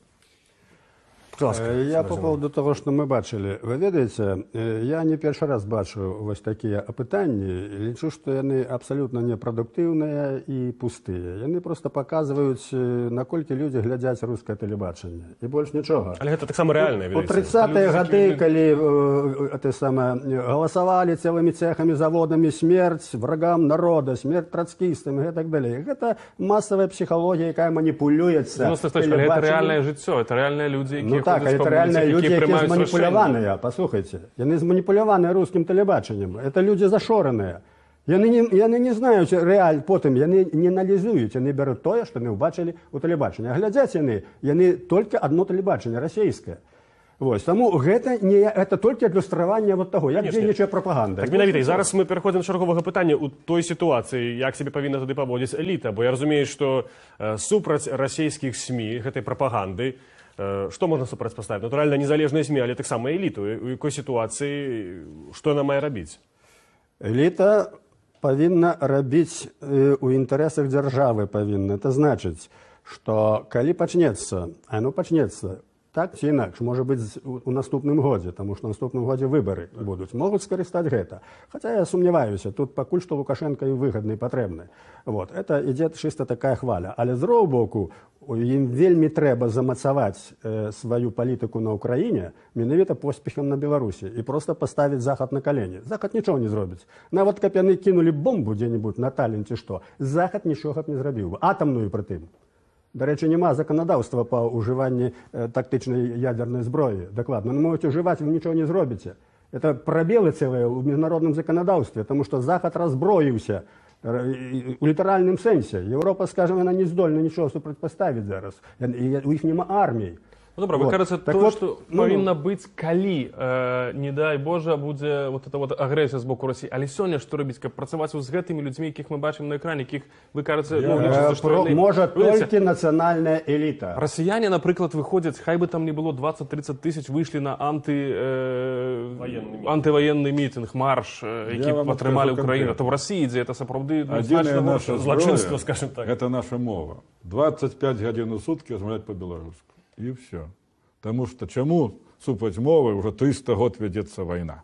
И с боку Польши, и с боку России. Потому что за этому русскому свету мы можем сопоставить нашу белорусскую ментальность. И когда мы будем белорусами, не важно у нас оккупация. Мы под оккупацией были шмат, мы выжили. Выживем и после этой оккупации, когда мы будем белорусами. Тому мова, культура самое главное. Як литовцы. Ну, вошли они в Советский Союз и вышли. Намного мощнейшие и больше. Из Вильни разом, с Клайпедой вышли. Вот значит, вот огульная постановка питания, что, Олег, абсолютно правильная. Потому что, глядите, Гитлер поставил на Лебенсраум, так? Это была одна політика, завоювання території і так далі. Не звертали уваги на мови там і все. Саме велике одродження білоруської мовної було при німецькій окупації. Це секундно, да? Так. У них була зовсім другая політика. І це потім нічого б не значило. Що у русских тепер? У їх завоювання світу там, де гучить русская мова. Вони зробили концепцію, там, де гучить русская мова, вони можуть увести свої війська для оборони їхніх інтересів. Неважно, это белорусы, навіть эстонцы российская мова. Русскоязычное население. Вот, русскоязычное население. І тому, поглядите, що відбувається. На Україні парадигма, яка була захопу України, та ж сама внутрішня окупація на Україні, що і у нас. Але у їх тактика, у русских, була така. Коррупция, створение олигархов, прогнил увесь аппарат, разброение армии, Что дає эта парадигма? Эта парадигма дає того, что громадство разваливается. Это значит федерализация Украины. По ковалках ее развалить и забрать. У нас оккупация внутренняя, влада вся захоплена прорусскими, так, они проводят русскую политику, але людям є що їсти, вони можуть працювати, можуть їхати, тут особливо не тиснуть, але ви маєте там, можете тримати страуса, там усе, яким бізнесом займатися, але ви русські, ви не люди, у вас нема своєї культури, у мене свої мови, почалися з 44-го года ваша незалежність. Доказывал нам, что мы такие самые русские, только что так. Вот, вы это підтримуєте, але ця війна страшніша, ніж на Україні, бо на Україні знищення держави, їхня парадигма, на Білорусі знищення нації. І мова є важнейший сродок гэтай війни. І у русских, і у нас. Але гэта доўгатэрміновая, я разумею, праца і перспектыва, тому что один день усе по-беларуску не разговаривают. Я вам историк. Вот голландцы за свою незалежность Испании воевали 150 годов. Война с Испанией 150 годов, яны и выиграли. Испания буйнейшая империя. Яны хотели, разумеется. А сёння, калі размаўляеш з беларусамі, яны кажуць про тое, што там лепшыя пенсіі, вышэйшыя пенсіі, вышэйшыя заробкі. Адказ павінен быць на пытанне. Ты задаў пытанне, і Олег правильно сказаў, тэарэтычнае пытанне так. Мова іхняя галоўная зброя акупацыі, так? А наша мова галоўная абароны, таксама. Вот. Але гэта, як кажуць, пытанне стратэгічнае. А ты задаваўшы пытанне канкрэтнае, што рабіць. Так вот, я-то и пишу, и говорю, и постоянно, что эта война на 99% непозбежная. Ці она будет идти шляхом этих зеленых человечков, ці захопу улады. Повинно быть збройное сопротивление. Треба рыхтоваться. Белорусы, якія думают за свою нацию, за будущее, вы повинны быть готовы до войны. Вы збирайте зброю. Але дзе брать, красці, не ведаю, бо это ж сёння крымінальнае злачынство. Ну, я тут не могу сказать, где збирать зброю элементарно достать. Конечно, треба иметь гроши теперь, але можно достать. И можно. Я не могу робить такие парады с телеэкрана. С паляўнічымі стрельбами супраць градов, но, танков, слушайте, Кавказ увесь рыхтуется зараз до войны. Идут великие потоки зброи, они накопливают зброю. У них есть гроши, все. Кавказ полыхне пасля Украины. Это... Апошняе пытанне яшчэ менавіта про гэту вайну, бо все ж таки для нашага народу важнае пытанне, бо яны як бы пацыфісты па натуры сваёй. Увогуле удасца пазбегнуць некага вялікага канфлікту, якім чынам гэта ўдалося пазбегнуць? У якіх умовах? Пакуль что ситуация не показывает, что можно позбегнуть, потому что мы не можем так глубоко уплывать на падеи, как их переломать. Падеи робят Россия, как самый активный, и Захад. И Захад. Вот. Але мы повинны быть готовы до того, как оказать сопротивление. Это вельми важно. Як не будет сопротивления, значит, будет аншлюз по воле народа. Нават кадры зробяць, шапкі будуць уверх пакідаць ад радасці. Это будзе аўстрыйскі варыянт. Калі будзе супраціўленне, гэтага не будзе. Будзе сарвана уся, як кажуць, іхная кампанія. Вот гэта неабходна. За свабоду, за незалежнасць трэба змагацца. Мы здабылі незалежнасць в 91-м годзе, дзякуй Богу, мірна, не загінуў ні адзін чалавек. Нам удалося. Мы выкарысталі той час, усё. Але за свабоду трэба змагацца, калі яна ў небяспецы. І трэба разумець, што паміраюць за свабоду, гэта натуральна з'ява. Не можа быць свабода вот так лёгка вот узяць і ўсё. Удалося, і вынік які не даражым ёй. Но я тут могу трошку сказать, что мы зараз у стане нашей Беларуси повторить 91 год. Для гэтага выросла новае пакаленне, моладзь. Па-другое, нам надо наладзіць грамадскі дыялог паміж рознымі структурамі з прадстаўнікамі той улады, іх, дарэчы, прадстаўнікоў улады 150 тысяч. І калі гэты грамадскі дыялог мы зробім і пакажам расейцам, што калі вы прыйдзеце, за зброю возьмецца і старшыня райкома, і амапавец, яны к нам могуць і не пайсці. Таму наша задача сканцэнтраваць грамадства, паказаць всяму свету, што мы будзем біцца, калі к нам прыйдуць. І можа не прыйдуць. Дзякуй вялікі, шановныя госці. Я нагадаю нашым гледачам, што сёння нашымі гостьмі былі лідар Беларускага народнага фронту Зенон Пазняк і старшыня таварыства беларускай мовы Олег Трусаў. А мы гутарылі пра высновы падзеі ва ўкраіне для Беларусі і пра тое, што павінны рабіць беларусы ў гэтай расійска-украінскай вайне, але, кажется, не толькі расійска-украінскай. Дзякуй вялікі за ваш удзел і ўбачымся мы праз тыдзень на Белсаце. Зноў глядзіце 2 на 2.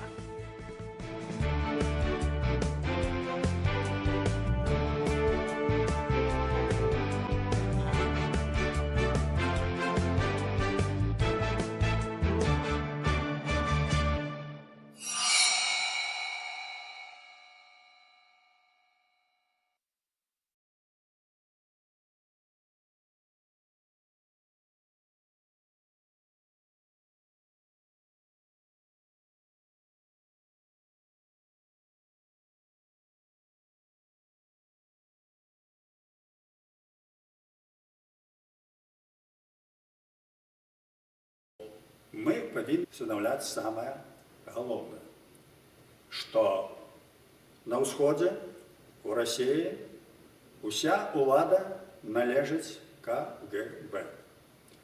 Той организации, якая проводила геноцид у 20 стагоддзі.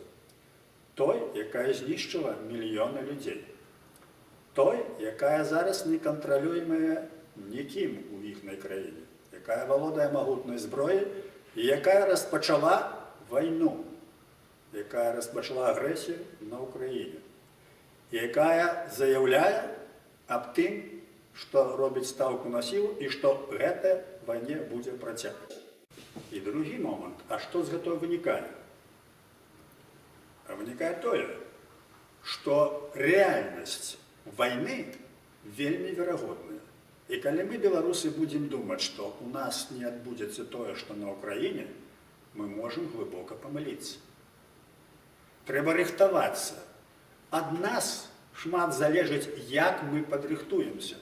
А як ідуць гэтыя падзеі, што робіць Расія, ад нас не залежыць. Таму мы павінны рабіць тое, што ад нас залежыць. Нашы суседзі літувісы пачынаюць, яны рыхтуюцца да вайны, маленькая краіна. Але яны ствараюць групы, там ёсць інструктары, не разумеюць, што такое Расія, што калі будзе напад, яны будуць супраціўляцца. Вельмі важна, калі адбудзецца тое, што на Ўкраіне, каб на Беларусі было супраціўленне. Калі будзе супраціўленне, гэта будзе гарантыя нашай будучыні.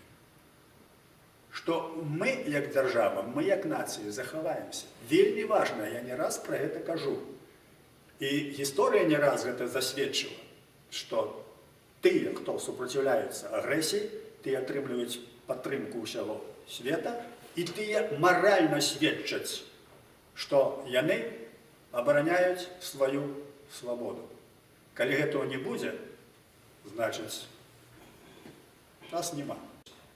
Якія б не складваліся ў нас дачыненні, мы павінны разумець, што перад той пагрозай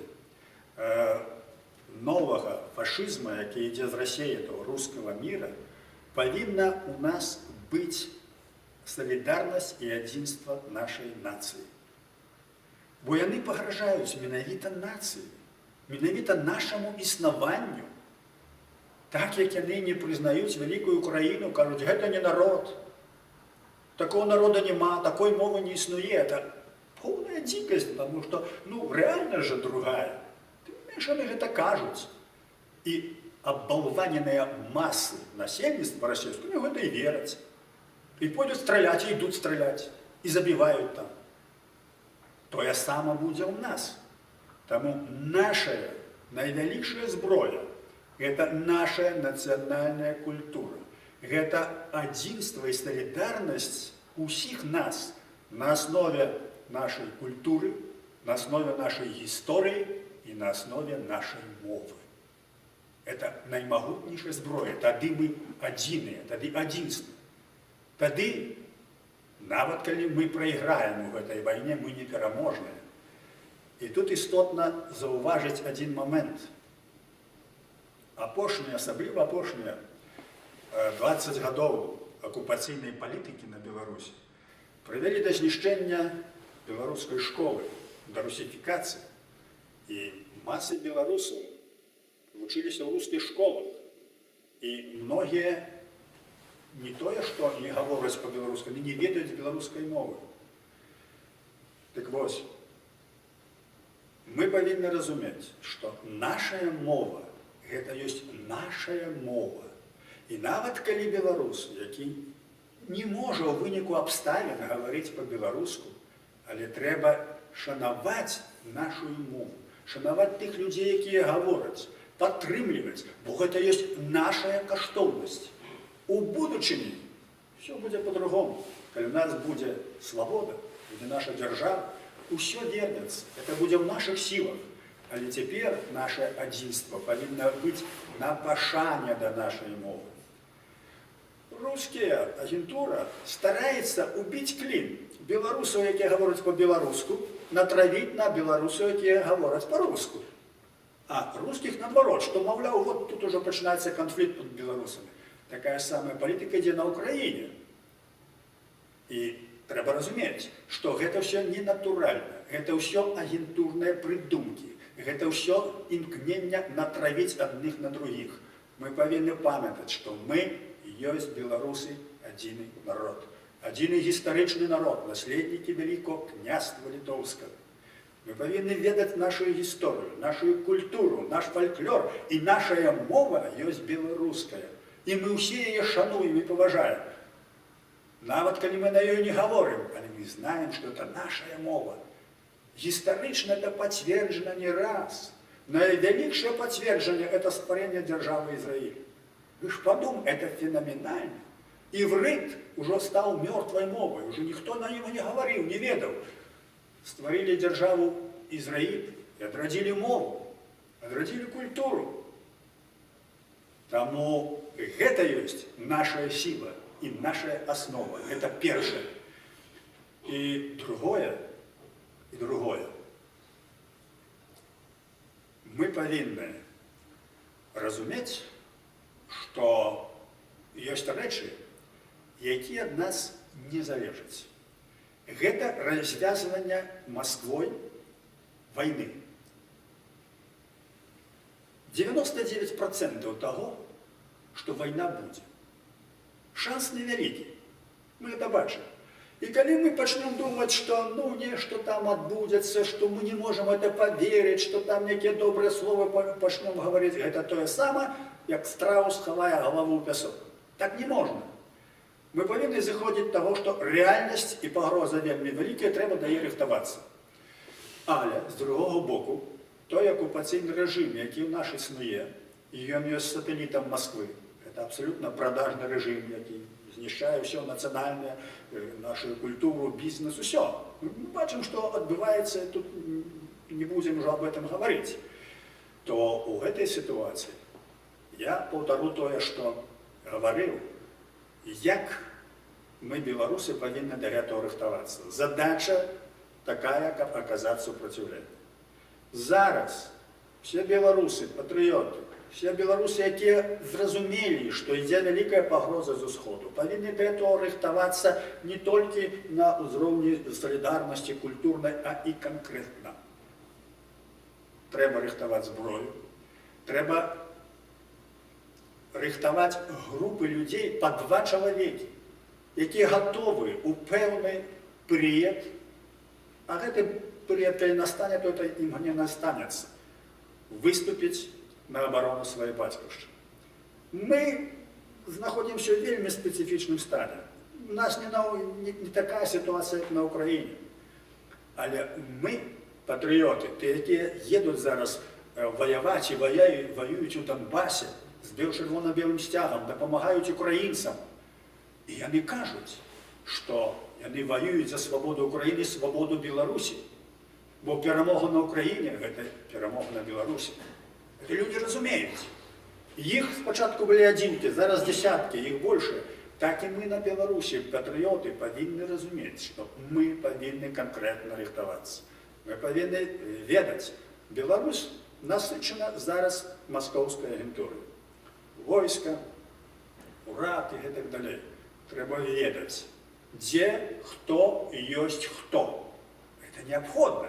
Яны то знаюць, хто мы ёсць хто і дзе ёсць. А мы чаму не знаем?